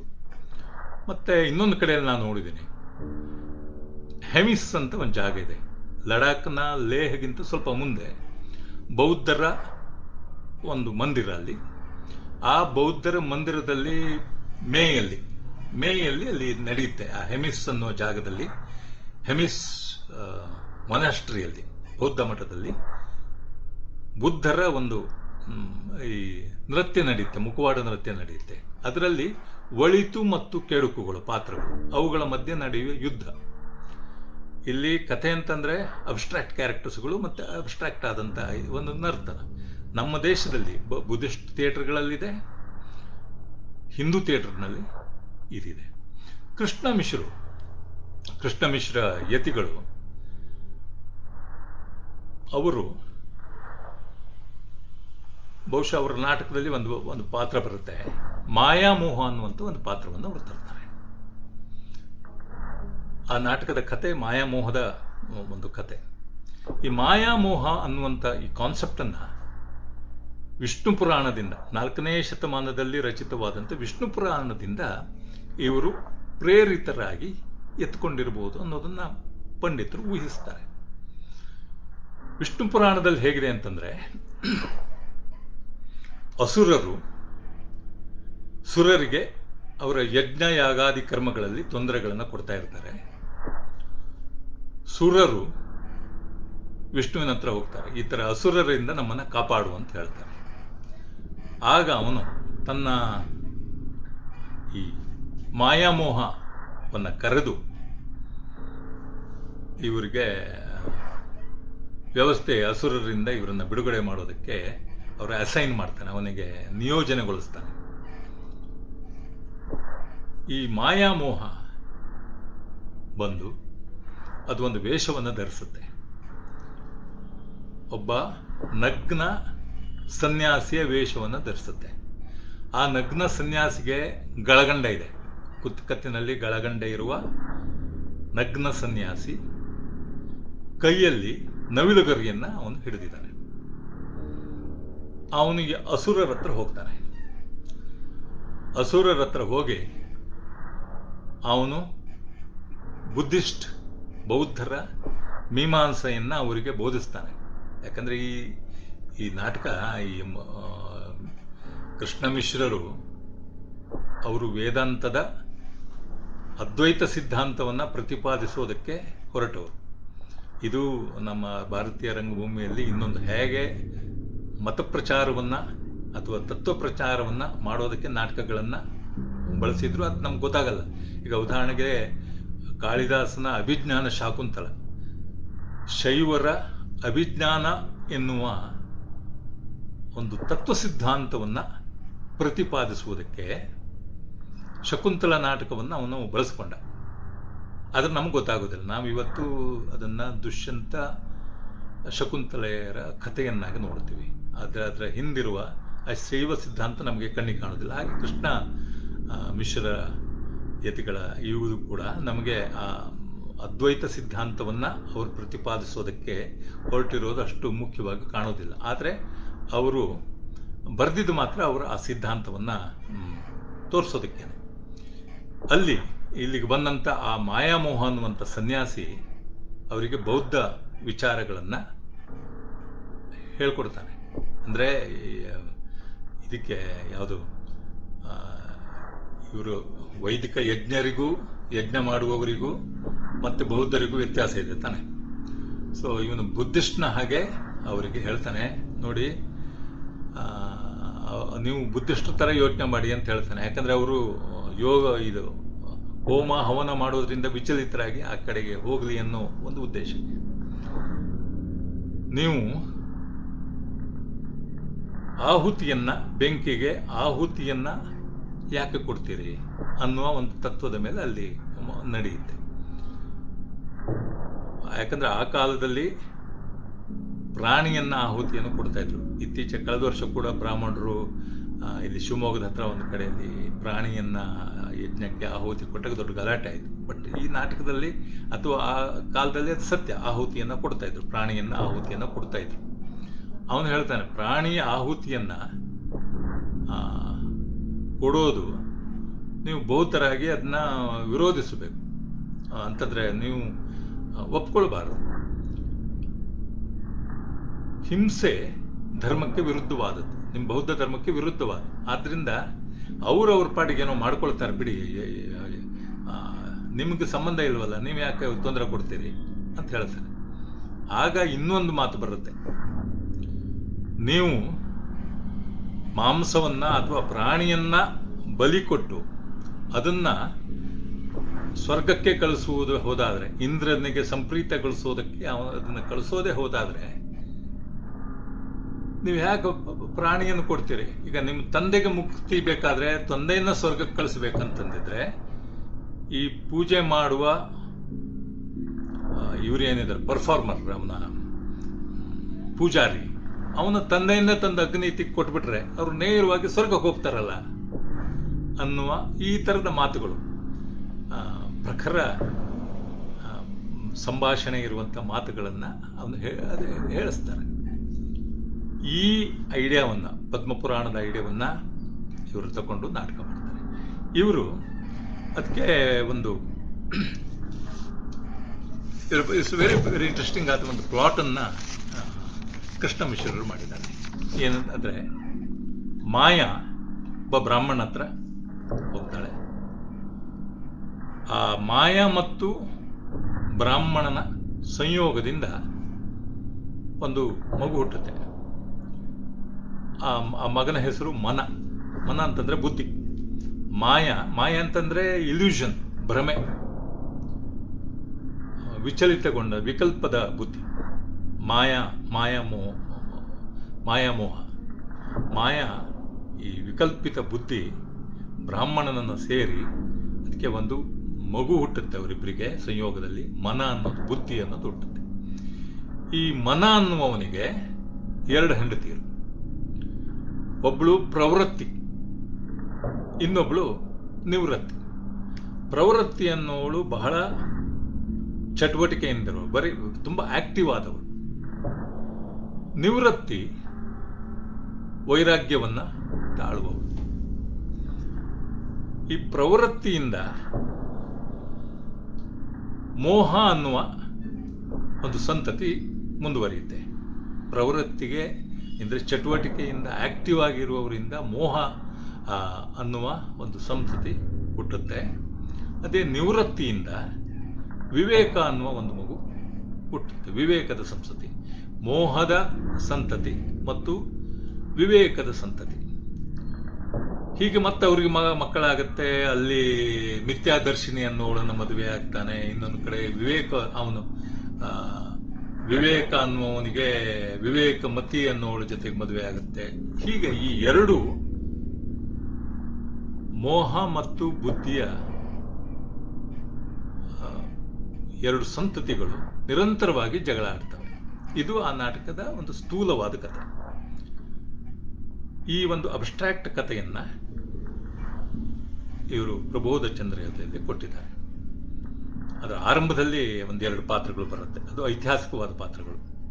ಕಾಮ ಮತ್ತು ರತಿ ಸೂತ್ರಧಾರನ ಜೊತೆ ಬಂದು ಮಾತಾಡ್ತಾರೆ. ಕಾಮ ಹೇಳ್ತಾನೆ, ಈಗ ಕಾಲ ತುಂಬಾ ಕೆಟ್ಟದಾಗೋಯ್ತು. ಈಗ ನಮ್ಮ ಮನೆಯಲ್ಲಿ ಈ ರತಿಯಿಂದ ಒಬ್ಳು ರಾಕ್ಷಸಿ ಹುಟ್ಟುತ್ತಾ ಇದ್ದಾಳೆ. ರಾಕ್ಷಸಿ ಯಾರಂತಂದ್ರೆ ಸರಸ್ವತಿ ಎನ್ನುವಂತ ರಾಕ್ಷಸಿ ಹುಟ್ಟುತ್ತಾಳೆ. ಮತ್ತೆ ಅವಳಿಗೊಬ್ಬ ಸಹೋದರ ಹುಟ್ಟುತ್ತಾನೆ. ಅವನ ಹೆಸರು ಪ್ರಬೋಧ ಚಂದ್ರೋದಯ. ಪ್ರಬೋಧ ಚಂದ್ರೋದಯ ಅಂತಂದ್ರೆ ಅವನ ಬುದ್ಧಿ, ನಾಲೆಡ್ಜ್. ಈ ಪ್ರಬೋಧ ಚಂದ್ರೋದಯ ಹುಟ್ಟುತ್ತಾನೆ. ಮತ್ತೆ ವಿದ್ಯೆ ಮತ್ತು ಈ ಹುಟ್ಟೋದ್ರಿಂದ ಏನಾಗುತ್ತೆ, ನಮ್ಮ ರತಿ ಮನ್ಮಥರ ಕೆಲಸಗಳು ಕೈಬಿಟ್ಟು ಹೋಗುತ್ತೆ ಅನ್ನೋದು ಅವನ ಆತಂಕ. ಅದನ್ನು ಪ್ರೇಕ್ಷಕರಿಗೆ ಹೇಳ್ತಾನೆ, ಆಯ್ತು ನಮಗಿನ್ನು ಒಳ್ಳೆ ಕಾಲ ಇಲ್ಲ, ಕೆಟ್ಟ ಕಾಲ ಬಂತು.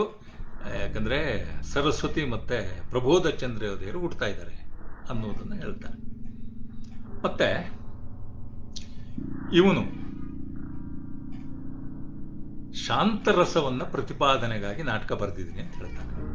ಶಾಂತರಸ ಪ್ರತಿಪಾದನೆ. ಶಾಂತರಸ ಪ್ರತಿಪಾದನೆಯ ಜೊತೆಗೆ ಶೃಂಗಾರ ಇದೆ. ಅದು ಯಾವ ತರದ ಶೃಂಗಾರ ಅಂತಂದ್ರೆ, ಇದು ಬಹಳ ಇಂಟ್ರೆಸ್ಟಿಂಗ್. ಮತ್ತೆ ಒಂದು ಸಾಂಸ್ಕೃತಿಕವಾದ ಸ್ಟಡಿಗೆ, ಅಭ್ಯಾಸಕ್ಕೆ ಬಹಳ ಮುಖ್ಯವಾದದ್ದು. ಇವನು ಚಾಂಡೇಲ ರಾಜರ ಆಸ್ಥಾನದಲ್ಲಿ ಅವರ ಆಶ್ರಯದಲ್ಲಿ ಇದ್ದಂಥ ಒಬ್ಬ ಗುರು. ಯಾರು? ಕೃಷ್ಣ ಮಿಶ್ರಯತಿ. ಚಾಂಡೇಲರು ಅಂತನ್ನೋರು, ನಾವು ಖಜುರಾಹೋ ಶಿಲ್ಪಗಳನ್ನೆಲ್ಲ ನೀವು ನೋಡಿದ್ದೀವಲ್ಲ, ಮಿಥುನ ಶಿಲ್ಪಗಳು. ಆ ಅರಸರು, ಖಾಂಡೇಲ ಅರಸರು ಖಜುರಾಹೋದಲ್ಲಿ ಈ ಏನಂತೀವಿ ಅದಕ್ಕೆ, ಒಂದು ಲೈಂಗಿಕ ಮಿಥುನ ಮಿಥುನ ಮಿಥುನ ಶಿಲ್ಪಗಳನ್ನು ಕೆತ್ತಿಸಲ್ಪಟ್ಟರು. ಫ್ರ್ಯಾಂಕ್ ಆದ ಮಿಥುನ ಶಿಲ್ಪಗಳನ್ನು ಕೆತ್ತಿಸಿಟ್ಟವರು. ಇವರು ತಾಂತ್ರಿಕ್, ಬುದ್ಧಿಸ್ಟ್ ತಾಂತ್ರಿಕ್ ಕಲ್ಟಿನವರು, ಆ ಪಂಥದವರು. ಇಲ್ಲಿ ಅನೇಕ ದೇವಸ್ಥಾನಗಳಿದೆ. ಅಲ್ಲಿ ಕಾಪಾಲಿಕರ ನೆಲೆವೀಡು ಹೌದು, ಮತ್ತೆ ಶಾಕ್ಯ ಬುದ್ಧಿಸ್ಟರ ತಾಂತ್ರಿಕ ನೆಲೆ ಹೌದು. ಯೋಗಿನಿ ಕಲ್ಟ್, ಈ ಯೋಗಿನಿ ಅನ್ನುವ ಇವಳು ಏನು ಸನ್ಯಾಸಿನಿ, ತಂತ್ರವಿದ್ಯೆಯನ್ನ ಒಂಥರ ವಾಮವಿದ್ಯೆಯ ಸನ್ಯಾಸಿನಿ, ಭವಭೂತಿಯ ನಾಟಕದಲ್ಲಿ ಮಾಲತಿ ಮಾಧವದಲ್ಲಿ ಕಂಡು ಬರ್ತಾಳೆ. ಹಾಗೆ ಇನ್ನು ಬೇರೆ ನಾಟಕಗಳಲ್ಲಿ ಕಂಡು ಬರ್ತಾಳೆ. ಅದೊಂದು ಕಲ್ಟ್ ಅನ್ನೋದು, ಈ ವಾಮಾಚಾರದ ಕಲ್ಟ್. ಸೆಕ್ಸನ್ನ ಅದನ್ನ ಕ್ರಿಯಾವಿಧಿಯ ರೂಪದಲ್ಲಿ ಆಚರಿಸುವ ಒಂದು ಕಲ್ಟ್. ಅದು ಯಾಕೆ ಅದನ್ನು ಹಾಗೆ ಮಾಡ್ತಾರೆ ಅಂತಂದರೆ, ಅವರಿಗೆ ನಂಬಿಕೆ ಇವುಗಳನ್ನು ರಿಚುವಲೈಸ್ ಮಾಡುವುದರಿಂದ, ಆ ಹಲವು ರೀತಿಯ ಕ್ರಿಯಾವಿಧಿಗಳ ಮೂಲಕ ಅದು ಮಾಡುವುದರಿಂದ ಆಯುಷ್ಯ ಜಾಸ್ತಿ ಆಗತ್ತೆ ಅನ್ನುವ ಒಂದು ಕಲ್ಪನೆ. ಅಲ್ಲಿ ಚಾಂಡೇಲ ಅರಸರಲ್ಲಿ ಒಬ್ಬ 100-125 ವರ್ಷ ಬದುಕಿದವನು ಇದ್ದಾನೆ. ಅವನು ಈ ಥರದ ಅನೇಕ ದೇವಸ್ಥಾನಗಳನ್ನು ಕಟ್ಟಿಸಿದ್ದಾನೆ. ಗ್ವಾಲಿಯರ್ನ ಹತ್ರ ಕಟ್ಟಿಸಿದ್ದಾನೆ. ಆಮೇಲೆ ಭೆರಗಢ ಅಂತೇಳಿ ಇವತ್ತು ಬಹಳ ಫೇಮಸ್ ಆದ ಭೈರವ ಗಢ, ಭೆರೋಗಢ ಅಂತ ಇವತ್ತು ಮಧ್ಯಪ್ರದೇಶದಲ್ಲಿದೆ. ಅಲ್ಲಿ ಖಜುರಾಹೋದಲ್ಲಿ, ಆಮೇಲೆ ಪುರಿಯ ಈ ಒರಿಸ್ಸಾದ ಭಾಗಗಳಲ್ಲಿ ಈ ಥರ ಅನೇಕ ಕಾಪಾಲಿಕರ ಈ ಥರ ಇವುಗಳನ್ನು ಮಾಡುವಂಥ ವಾಮಾಚಾರಿಗಳ ದೇವಸ್ಥಾನಗಳು, ಅನೇಕ ತಾಂತ್ರಿಕ ವಿದ್ಯೆಯನ್ನು ಪ್ರಾಕ್ಟೀಸ್ ಮಾಡುವವರ ಅನೇಕ ದೇವಸ್ಥಾನಗಳು ಇವೆ. ಇವರು ಮಾಡ್ತಿದ್ದನು. ಇವನು ಅಂತಹ ತಾಂತ್ರಿಕ ವಿದ್ಯೆಯನ್ನು, ತಾಂತ್ರಿಕ ಆಚರಣೆಯಲ್ಲಿ ವಿಗರಸ್ ಆದಂಥ, ವಾಕರಿಕೆ ಬರುವಂಥ, ಜನರೆಲ್ಲ ದ್ವೇಷ ಮಾಡುವಂಥ ಈ ಥರದ ಒಂದು ಕಲ್ಟ್ನ ಜೊತೆಗೆ ಒಂದು ಪಂಥವನ್ನು ಆಚರಿಸುವವರ ಆಸ್ಥಾನದಲ್ಲಿ ಇದ್ದವನು. ಇವನು ವೈಷ್ಣವ ಪಂಥದ ಪ್ರತಿಪಾದಕ. ಅದು ಒಬ್ಬ ಯುದ್ಧ ಗೆದ್ದ ಮೇಲೆ, ಚೇಟಿ ರಾಜರ ಜೊತೆಗಿನ ಯುದ್ಧದಲ್ಲಿ ಗೆದ್ದಾಗ ಅದರ ವಿಜಯೋತ್ಸವವನ್ನು ಆಚರಿಸೋದಕ್ಕೆ ಅವನು ಮಹಾದಂಡ ನಾಯಕ ಇವರಿಗೆ ಕೇಳ್ಕೊಳ್ತಾನೆ. ಆ ಸಂದರ್ಭದಲ್ಲಿ ಬರೆದಿರುವಂಥ ನಾಟಕ ಇದು. ಯಾವುದು? ಪ್ರಬೋಧ ಚಂದ್ರೋದಯ. ಪ್ರಬೋಧ ಚಂದ್ರೋದಯ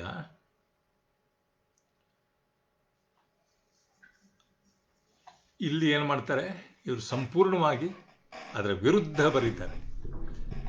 ಮತ್ತು ಆ ವಿರುದ್ಧವಾದದ್ದನ್ನು ಬರೆಯೋ ಸಂದರ್ಭದಲ್ಲಿ ಇವರು ಶಾಂತರಸ ಮತ್ತು ಆ ವಿಗರಸ್ಸಾದ ತಾಂತ್ರಿಕ್ ಸೆಕ್ಸ್ಗಳನ್ನು ಮಿಕ್ಸ್ ಮಾಡಿ ಒಂದು ರೀತಿಯ ಹೊಸ ರೀತಿಯ ಶೃಂಗಾರವನ್ನು ಸೃಷ್ಟಿ ಮಾಡ್ತಾರೆ, ಶೃಂಗಾರದ ವ್ಯಾಖ್ಯಾನವನ್ನು. ಈ ವೈಷ್ಣವ ಪಂಥದ ಇದೊಂದು ಪರಂಪರೆ ಮುಂದುವರೆದ್ರೆ, ಇದೇ ರೀತಿ ಇನ್ನೊಂದು ನಮಗೆ ಟೆಕ್ಸ್ಟ್ ಸಿಗುವಂಥದ್ದು ಜಯದೇವನ ಗೀತಗೋವಿಂದ. ಅದು ಇನ್ನೊಂದು ಥರದ, ಅವನು ತಾಂತ್ರಿಕ ಕಲ್ಟಿಗೆ ಸಂಬಂಧಪಟ್ಟನು ಜಯದೇವ. ಆದರೆ ಇದು ಸ್ವಲ್ಪ ಭಿನ್ನವಾದಂಥದ್ದು. ನಮ್ಮಲ್ಲಿ ಹೇಗಿದೆ ಅಂತಂದರೆ, ಈ ಗಂಡು ಹೆಣ್ಣಿನ ಸಂಬಂಧಗಳು ನಮ್ಮ ಭಾರತೀಯ ಇಸ್ಥೆಟಿಕ್ಸ್ನಲ್ಲಿ ಹೇಗಿದೆ ಅಂತಂದರೆ, ವಿಷ್ಣು ಮತ್ತು ಲಕ್ಷ್ಮಿಯರು ಸಮುದ್ರದ ಮೇಲೆ ವಿಷ್ಣು ಮಲಗಿದ್ದಾನೆ. ಅವನ ಪಾದದ ಬುಡದಲ್ಲಿ ಲಕ್ಷ್ಮಿ ಕುಳಿತುಕೊಂಡು ಬಹುಶಃ ಅವನ ಕಾಲಿಗೆ ಮಸಾಜ್ ಮಾಡ್ತಾ ಇದ್ದಾಳೆ. ಇಲ್ಲಿ ಅವಳು ವಿಷ್ಣುವಿಗೆ ಸಬಾರ್ಡಿನೇಟ್ ಆಗಿದ್ದಾಳೆ, ಅವನನ್ನು ಅನುಸರಿಸಿಕೊಂಡು ಹೋಗುವ ಪತ್ನಿ. ಅದು ಒಂದು ಇಮೇಜ್. ಇನ್ನೊಂದು ಇಮೇಜ್ ಶಿವ ಮತ್ತು ಕಾಳಿಯರ ಇಮೇಜ್.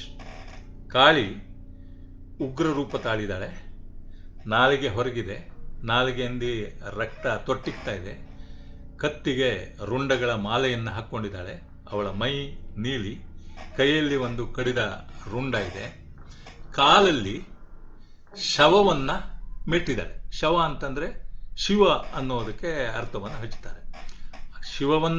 ಶಿವನನ್ನ ಅಥವಾ ಶವನನ್ನ ಮೆಟ್ಟಿದ್ದಾಳೆ. ಆ ಶವ ಕೆಲವು ಪೇಂಟಿಂಗ್ಗಳಲ್ಲಿ ಅದರ ಏನು ಪುರುಷ ಅಂಗ, ಶಿಷ್ಣಾಂಗ ಅದು ನಿಮಿರಿದೆ. ಸೊ ಒಂದು ಲೈಂಗಿಕ ಆಕ್ಟ್, ಒಂದು ಸೆಕ್ಷುವಲ್ ಆಕ್ಟ್ ಅನ್ನ ಇದು ತೋರಿಸುತ್ತೆ. ಆದರೆ ಇಲ್ಲಿ ಮೇಲುಗೈ ಕಾಳಿದು, ಶಿವ ಕೆಳಗಿದ್ದಾನೆ, ಸೋತಿದ್ದಾನೆ. ಇದು ಇನ್ನೊಂದು ಥರ ಹೆಣ್ಣಿನ ಮೇಲುಗೈ. ಮತ್ತೊಂದು ರೂಪ ಏನಂತಂದ್ರೆ ಕೃಷ್ಣ ರಾಧೆಯರ ರೂಪ. ಇಲ್ಲಿ ನಮಗೆ ಸಿಗುವ ಎಲ್ಲ ಗೀತ ನಾಟಕಗಳು, ಈಗ ಪ್ರಬೋಧ ಚಂದ್ರೋದಯ ಕೂಡ ಗೀತ ನಾಟಕ, ಅದು ವೆರಿ ಇಂಪಾರ್ಟೆಂಟ್. ಅಲ್ಲಿ ತನಕ ಸಂಸ್ಕೃತ ನಾಟಕದಲ್ಲಿ ನಮಗೆ ನಾಟಕ ಸಿಗ್ತಾ ಇತ್ತು. ಈಗ ಪ್ರಬೋಧ ಚಂದ್ರೋದಯ ಅದು ಸಂಗೀತಕ, ಗೀತ ನಾಟಕ, ಡ್ಯಾನ್ಸ್ ಡ್ರಾಮಾ. ಹಾಗೇನೆ ಗೀತ ಗೋವಿಂದ ಕೂಡ ಡ್ಯಾನ್ಸ್ ಡ್ರಾಮಾ. ಯಾಕಂದ್ರೆ ಇದರ ನಂತರ ನಾಟ್ಯ ಅನ್ನೋದು, ಡ್ಯಾನ್ಸ್ ಡ್ರಾಮಾ ಅನ್ನುವ ಒಂದು ಸಂಸ್ಕೃತಿ ನಮ್ಮ ದೇಶದಲ್ಲಿ 10ನೇ ಶತಮಾನದಲ್ಲಿ ಬೆಳ್ಕೊಂಡು ಬಂತು ಅನ್ನೋದಕ್ಕೆ ಅದರ ಮೂಲ ಇವುಗಳು. ವರ್ಜಿನ್ ಅನ್ನೋದು ಅದರ ಮೂಲ ಎಲ್ಲಿದೆ ಅನ್ನೋದ್ರ ಬಗ್ಗೆ ನಾನು ತಿಳಿಸೋದಕ್ಕೆ ಇದನ್ನ ಹೇಳ್ತಾ ಇದ್ದೇನೆ. ಈ ಗೀತ ಗೋವಿಂದದಲ್ಲಿ ಇದು ಕೃಷ್ಣ ಮತ್ತೆ ರಾಧೆಯರ ಲಿರಿಕಲ್ ಆದ ಒಂದು ಶೃಂಗಾರ. ಇದಕ್ಕಿಂತ ಹಿಂದೊಂದು ನಾಟಕ ಬಂದಿದೆ, ವಿಪ್ರಲಂಬ ಕೃಷ್ಣ ರಾಧಾ ವಿಪ್ರಲಂಬ ಅನ್ನುವಂಥ ಒಂದು ನಾಟಕ. ಇದಕ್ಕಿಂತ ಸ್ವಲ್ಪ ಹಿಂದಕ್ಕೆ ಬಂದಿದೆ. ಈ ಮೇಲೆ ಗೀತ ಗೋವಿಂದದ ನಂತರ ಕೂಡ ಅನೇಕ ನಾಟಕಗಳು ಕೃಷ್ಣ ರಾಧೆಯರ ಮಿಲನದ ಕುರಿತಾದಂಥ ಅನೇಕ ನಾಟಕಗಳು ನಮ್ಮ ಭಾರತೀಯ ರಂಗಭೂಮಿಯಲ್ಲಿ ಬಂದಿವೆ. ಇದನ್ನು ನಾನಿನ್ನು ಹೆಚ್ಚು ಹೇಳೋದಕ್ಕೆ ಹೋಗೋದಿಲ್ಲ, 1-2 ನಿಮಿಷದಲ್ಲಿ ಮುಗಿಸ್ಬಿಟ್ಟು ಸಮ್ಮಪ್ ಮಾಡ್ತೀನಿ.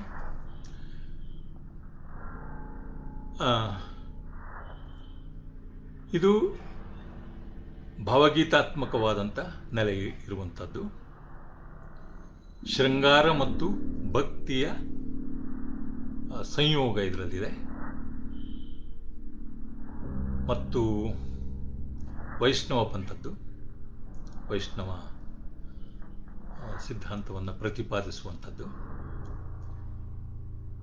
ಇದು ಎಷ್ಟರ ಮಟ್ಟಿಗೆ ಪ್ರಭಾವ ಬೀರ್ತಂದ್ರೆ, ಬಂಗಾಳದಲ್ಲಿ ಚೈತನ್ಯರು ಇದನ್ನ ಬಂಗಾಳದ ಒಂದು ವೈಷ್ಣವ ಪಂಥಕವಾಗಿ ಅದನ್ನ ಪರಿವರ್ತನೆ ಮಾಡಿದ್ರು. ಬಂಗಾಳದಿಂದ ಮುಂದಕ್ಕೆ ಅದು ಮಣಿಪುರದಲ್ಲಿ ಇವತ್ತು ರಾಸಲೀಲೆ ಅಂತ ಆಗುತ್ತೆ.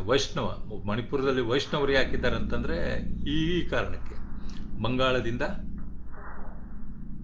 ಮಣಿಪುರಕ್ಕೆ ಇದು ದಾಟಿ ಅಲ್ಲಿ ರಾಸಲೀಲೆ ಅನ್ನೋದು 16ನೇ ಶತಮಾನದಿಂದ ರಾಸಲೀಲೆ ಅಲ್ಲಿ ನಾವು ನೋಡಬಹುದು. ಇನ್ನು ತಂಜಾವೂರಿನಲ್ಲಿ ಒಬ್ರು ತೀರ್ಥನಾರಾಯಣ ಯತಿಗಳು, ಅವರು ಕೃಷ್ಣಲೀಲಾ ತರಂಗಿಣಿ ಎನ್ನುವ ಡ್ಯಾನ್ಸ್ ಡ್ರಾಮಾವನ್ನು ಬರೆದರು ತಂಜಾವೂರಿನಲ್ಲಿ, ತಮಿಳುನಾಡಿನಲ್ಲಿ. ಅವರಿಗೆ ಒಬ್ಬ ಶಿಷ್ಯ ಸಿದ್ಧೇಂದ್ರ ಯೋಗಿ, ಅವನು ಇದೇ ನಾಟಕವನ್ನು ಅಂದರೆ ಕೃಷ್ಣಲೀಲಾ ತರಂಗಿಣಿಯನ್ನು ಆಂಧ್ರಕ್ಕೆ ತಗೊಂಡು ಬಂದ. ಕೂಚಿಪುಡಿಗೆ ಬಂದು ಅಲ್ಲಿ ಭಾಮಾ ಕಲಾಪಂ ಎನ್ನುವ ನೃತ್ಯ ಪ್ರಕಾರವನ್ನು ಸೃಷ್ಟಿ ಮಾಡಿದ. ಇದು ಮುಂದೆ ಕೇರಳಕ್ಕೆ ಹೋಯಿತು. ಕೇರಳದಲ್ಲಿ ಅಷ್ಟಪದಿಯಾಟ್ಟಂ ಅನ್ನುವ ರೂಪದಲ್ಲಿ ಇದು ಬೆಳವಣಿಗೆಯನ್ನು ಪಡೆಯಿತು. ಈ ಅಷ್ಟಪದಿಯಾಟ್ಟಂ ಅನ್ನುವ ಕೃತಿಯ ಶ್ಲೋಕವೇ ಆಗ ನಾನು ಹೇಳಿದ್ದಲ್ಲ, ಕಥಕ್ಕಳಿಯ ಆರಂಭದಲ್ಲಿ ಬರುವ ಪೂರ್ವರಂಗ, ಅದರಲ್ಲಿ ಬಳಕೆಯಾಗುವಂಥ ಪದ್ಯ ಸುಮಾರು 600 ವರ್ಷಗಳ ನಂತರ ಅದರ ಬಳಕೆಯನ್ನು ನಾವು ನೋಡ್ತೀವಿ. ಸೊ ಅದು ಬಂತು. ಆಮೇಲೆ ಅಲ್ಲಿಂದ ಕ್ಯಾಲಿಕಟ್ನ ಒಬ್ಬ ಇವನು ದೊರೆ, ಮಾನವೇದ, ಜಾಮೋರಿನ್ ದೊರೆ, ಮಾನವೇದ ಅನ್ನುವ ಜಾಮೋರಿನ್ ದೊರೆ ಅದನ್ನ ಸಂಸ್ಕೃತದಲ್ಲಿ ಬರೆದ. ಅದಕ್ಕೆ ಕೃಷ್ಣಗೀತಿ ಅಂತ ಹೆಸರಿಟ್ಟ. ಈ ಕೃಷ್ಣಗೀತಿ ಬಹಳ ಪಾಪ್ಯುಲರ್ ಆಯಿತು. ಅದು ಆಮೇಲೆ ಗುರುವಾಯೂರ್ನವರು ಅದರಿಂದ, ಗುರುವಾಯೂರ್ನ ಒಬ್ಬ ಅರಸ ಅದರಿಂದ ಪ್ರಭಾವಿತನಾದ. ಅವನು ಅಲ್ಲಿ ಕೃಷ್ಣಾಟ್ಟಂ ಎನ್ನುವ ಪ್ರಕಾರ ಏನಿದೆ ಅದನ್ನು ನಿರ್ಮಾಣ ಮಾಡಿದ. ಕೃಷ್ಣಾಟ್ಟಂ, ರಾಮಟ್ಟಂ, ಮೋಹಿನಿಯಾಟ್ಟಂ, ಹೀಗೆ. ಈ ಕೃಷ್ಣಾಟ್ಟಂ ಅನ್ನುವುದೇ ಮುಂದೆ ಕಥಕ್ಕಳಿ ಎನ್ನುವ ಒಂದು ಪ್ರಕಾರಕ್ಕೆ ಹುಟ್ಟೋದಕ್ಕೆ ಅದು ಕಾರಣವಾಯಿತು. ಈಗ ಗೀತಾ ಗೋವಿಂದ ಸುಮಾರು 10ನೇ ಶತಮಾನದಲ್ಲಿ ರಚಿತವಾದಂಥ ಗೀತಾ ಗೋವಿಂದ ಇಡೀ ಭಾರತದೆಲ್ಲೆಡೆ ಒಂದು ಭಕ್ತಿ ಚಳವಳಿಯ ಅಂಗವಾಗಿ ಪಸರಿಸಿ ಕಥಕ್ಕಳಿಗೆ ಕಾರಣವಾಯಿತು. ನಮ್ಮಲ್ಲಿ ಕೂಡ ಭಾಗವತರ ಆಟಗಳೇನಿವೆ, ಯಕ್ಷಗಾನ ಇತ್ಯಾದಿಗಳು, ಅವುಗಳೆಲ್ಲವೂ ಕೂಡ ಈ ಥರದ ವೈಷ್ಣವ ಪಂಥದ ಪ್ರಭಾವವನ್ನು ಬೀರುವಲ್ಲಿ, ರಂಗಭೂಮಿಯ ಅನೇಕ ಪ್ರಕಾರಗಳನ್ನು ಹುಟ್ಟಿಸುವಲ್ಲಿ ಪ್ರಮುಖ ಪಾತ್ರವನ್ನು ಇದು ನಿರ್ಮಿಸಿದೆ. ಇದು ಇವತ್ತಿಗೂ ಇದೆ. ಉದಾಹರಣೆಗೆ ಇದರ ಪ್ರಭಾವ ಪೂತಿನ ಅವರ ಗೋಕುಲ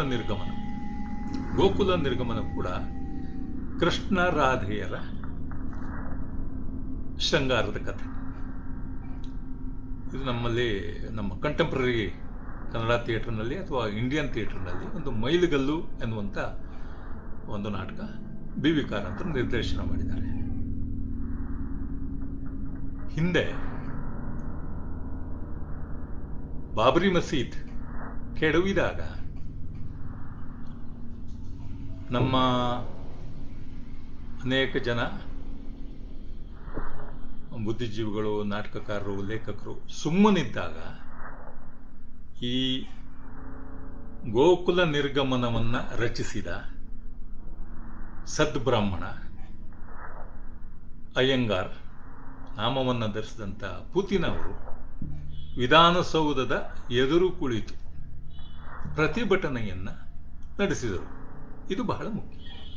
ಹೇಗೆ ಒಂದು ನಾಟಕವನ್ನು ಅದರ ಹೊರಗವಚ ಮೈಥಾಲಜಿದಾಗಿರುತ್ತೆ, ನೋಡೋದಕ್ಕೆ ಧಾರ್ಮಿಕವಾಗಿರುತ್ತೆ, ಆದರೆ ಅದನ್ನು ರಚಿಸಿದ ರಚನೆಯ ಹಿಂದಿರುವ ಮನಸ್ಸು ಸೆಕ್ಯುಲರ್ ಆಗಿರುತ್ತೆ ಅನ್ನೋದಕ್ಕೆ ಇದು ದೊಡ್ಡ ನಿದರ್ಶನ. ಧರ್ಮಾತೀತವಾದ ಧರ್ಮ ನಿರಪೇಕ್ಷಿತ ಅಂತ ಹೇಳ್ತೀವಲ್ಲ, ಆ ಮನಸ್ಸು ಹೇಗೆ ಕೆಲಸ ಮಾಡಿದೆ ಅನ್ನೋದಕ್ಕೆ ಇದೊಂದು ಒಳ್ಳೆಯ ಉದಾಹರಣೆ. ಮತ್ತು ಇಡೀ ನಮ್ಮ ಭಾರತೀಯ ರಂಗಭೂಮಿ ಹೊರಗವಚದಲ್ಲಿ ಧಾರ್ಮಿಕತೆಯ ಹಾಗೆ ಕಂಡರೂ ಕೂಡ ಅಂತರಂಗದಲ್ಲಿ ಅದು ಸೆಕ್ಯುಲರ್, ಧರ್ಮ ನಿರಪೇಕ್ಷ. ಈ ಒಂದು ಲಕ್ಷಣ ನಮ್ಮ ಭಾರತೀಯ ರಂಗಭೂಮಿಯಲ್ಲಿ ನಾವು ಕಾಣ್ತೀವಿ. ಇನ್ನು ಮತ್ತೆ ನಾವು ಬ್ರಿಟಿಷರ ಆಳ್ವಿಕೆಗೆ ಒಳಪಟ್ಟ ನಂತರ ಹೇಗೆ ಆಧುನಿಕ ರಂಗಭೂಮಿ, ಕಲೋನಿಯಲ್ ಥಿಯೇಟರ್ ಮತ್ತು ಪೋಸ್ಟ್ ಕಲೋನಿಯಲ್ ಥಿಯೇಟರ್ ಇವುಗಳನ್ನು ಕೂಡ ಪರಿಶೀಲನೆ ಮಾಡ್ಬೋದು. ಕಳೆದ 30 ವರ್ಷಗಳಲ್ಲಿ ನಮ್ಮಲ್ಲಿ ಏನೆಲ್ಲ ಬದಲಾವಣೆಗಳಾಗಿದೆ ರಂಗಭೂಮಿಯಲ್ಲಿ. ಸೋಲೋ ಪರ್ಫಾರ್ಮೆನ್ಸ್ಗಳು ಬಂದಿದ್ದಾವೆ, ಏಕವ್ಯಕ್ತಿ ಪ್ರದರ್ಶನ, ಫೆಮಿನಿಸಮ್ನ ಪ್ರವೇಶ ಆಗಿದೆ, ಸ್ತ್ರೀವಾದಿ ನಾಟಕಗಳ ಪ್ರವೇಶ ಆಗಿದೆ. ಅಂದರೆ ದೊಡ್ಡ ಗುಂಪು ನಾಟಕ, ಗುಂಪು ಅಂದರೆ ಒಂದು ಕಲೆಕ್ಟಿವ್ ಆದಂಥ ಎನ್ಸೆಂಬಲ್ ಪ್ರೊಡಕ್ಷನ್ ಅಂತ ಕರಿತೀವಲ್ಲ, ಎನ್ಸೆಂಬಲ್ ಹೋಗಿ ಚಿಕ್ಕ ಚಿಕ್ಕ ಆಡಿಟೋರಿಯಮ್ಸ್ಗಳು ಆಗ್ತವೆ. ಮತ್ತು ಒಟ್ಟಾರೆ ನಾಟಕದ ಎಕನಾಮಿಕ್ಸ್ ಅನ್ನೋದು ಬದಲಾಗಿದೆ.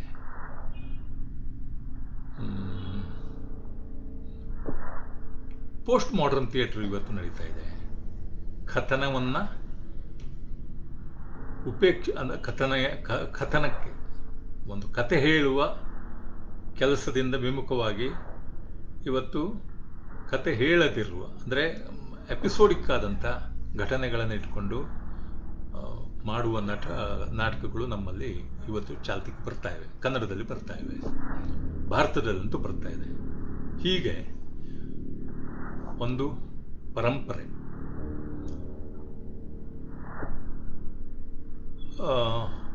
ಇತಿಹಾಸ ಪೂರ್ವದ ಕಾಲದಿಂದ ಅಥವಾ ವೇದಗಳ ಕಾಲದಿಂದ ಇವತ್ತಿನ ತನಕ ಹೇಗೆ ಒಂದಕ್ಕೊಂದು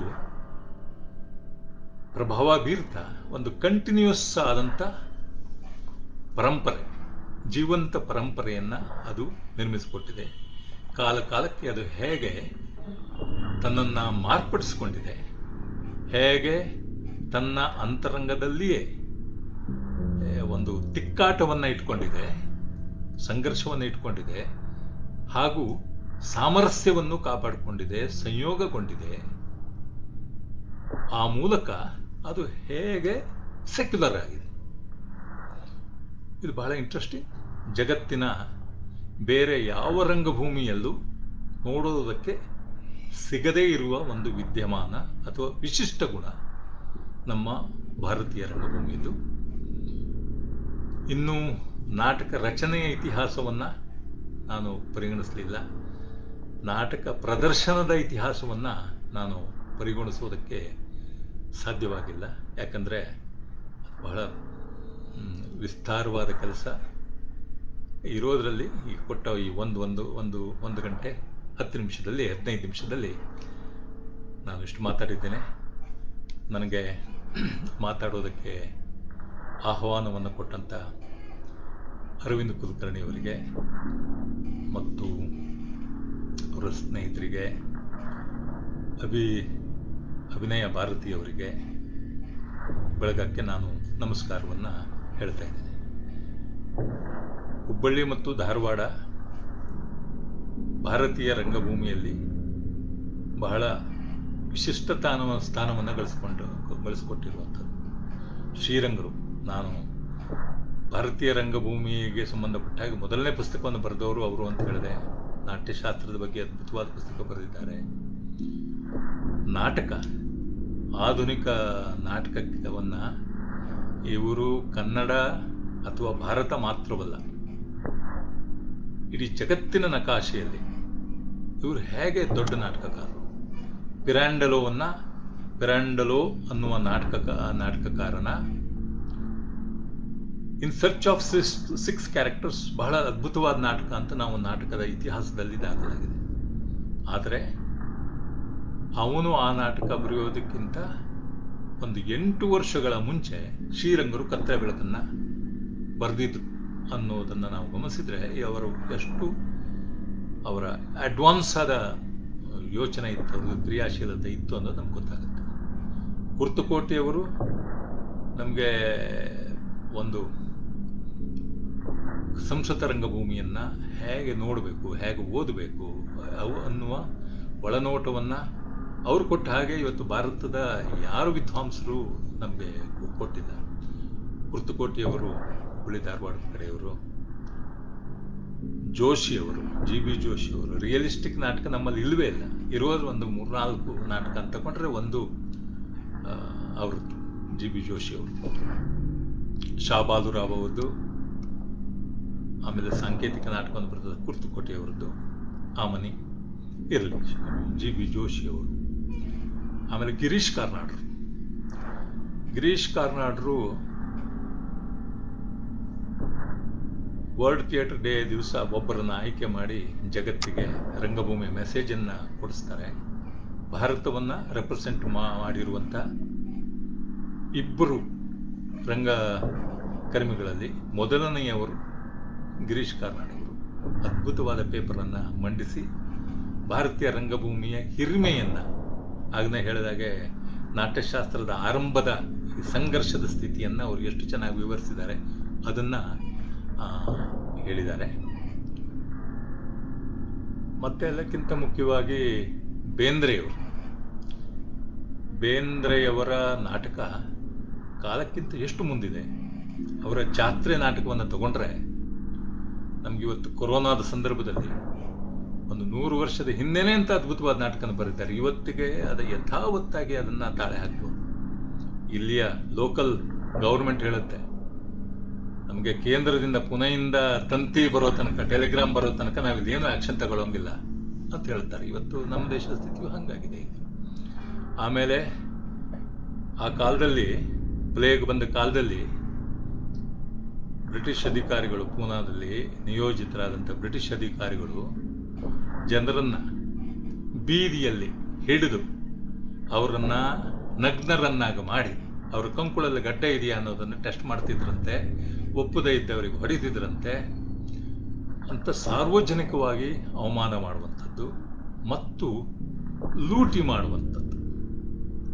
ಈ ಲೂಟಿ ಇವತ್ತಿಗೂ ನಡೀತಾ ಇದೆ ಕೊರೋನಾದ ಸಂದರ್ಭದಲ್ಲಿ. ಹೀಗೆ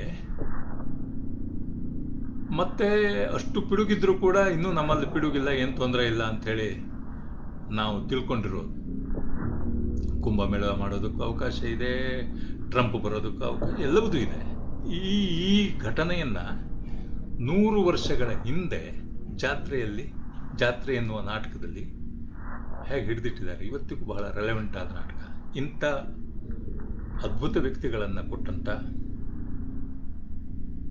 ಆಮೇಲೆ ವಿದ್ಯಾವರ್ಧಕ ಸಂಘ ಅನ್ನುವಂಥ ನಮ್ಮ ರಾಜ್ಯದಲ್ಲೇ ಮೊದಲಿಗೆ ಅತಿ ಹಳೆಯದಾದಂಥ 100-120 ವರ್ಷಗಳಷ್ಟು ಹಳೆಯದಾದಂಥ ಒಂದು ಸಂಸ್ಥೆ ಇರುವಂಥ ಪ್ರದೇಶ. ಈಗ ಅವರ ಈ ಲೆಗಸಿಯನ್ನು ಅಭಿನಯ ಭಾರತಿಯವರು ಮುಂದುವರ್ಸ್ಕೊಂಡು ಹೋಗ್ತಾ ಇದ್ದಾರೆ. ಈ ಅಭಿನಯ ಭಾರತಿ ನನ್ನನ್ನು ಆಹ್ವಾನಿಸಿ ಮಾತಾಡೋದಕ್ಕೆ ಅವಕಾಶ ಕೊಟ್ಟಿದ್ದಕ್ಕೆ, ಶ್ರೀರಂಗರು ಧರಿಸಿದ ಈ ಭಾರತೀಯ ರಂಗಭೂಮಿಯ ಕುರಿತು ಅವರು ಪ್ರಸ್ತಾಪಿಸಿದ ವಿಷಯವನ್ನು ಮತ್ತು ಪುನಃ ನಾನು ನೆನಪು ಮಾಡಿಕೊಂಡು, ಅವರ ಧಾಟಿಯಲ್ಲಿ ಅಲ್ಲದಿದ್ದರೂ ಸ್ವಲ್ಪ ಅವರನ್ನು ಬಿಟ್ಟು ಮಾತಾಡೋದಕ್ಕೆ ಸಾಧ್ಯವಿಲ್ಲ, ಇನ್ನೊಂದು ರೀತಿಯಲ್ಲಿ ಮಾತಾಡೋದಕ್ಕೆ ನನಗೆ ಅವಕಾಶ ಆಯಿತು. ಇದು ರಂಗಭೂಮಿಯ ವಿದ್ಯಾರ್ಥಿಯಾಗಿ ನನಗೆ ಸಿಕ್ಕಿದಂಥ ದೊಡ್ಡ ಅವಕಾಶ ಅಂತ ತಿಳ್ಕೊಂಡಿದ್ದೀನಿ. ಇದೆಲ್ಲದಕ್ಕೆ ಅವಕಾಶ ಮಾಡಿಕೊಟ್ಟಂಥ ನಿಮಗೆ, ಈ ಮಾತುಗಳನ್ನು ಕೇಳಿದವರಿಗೆ ನನ್ನ ನಮಸ್ಕಾರ.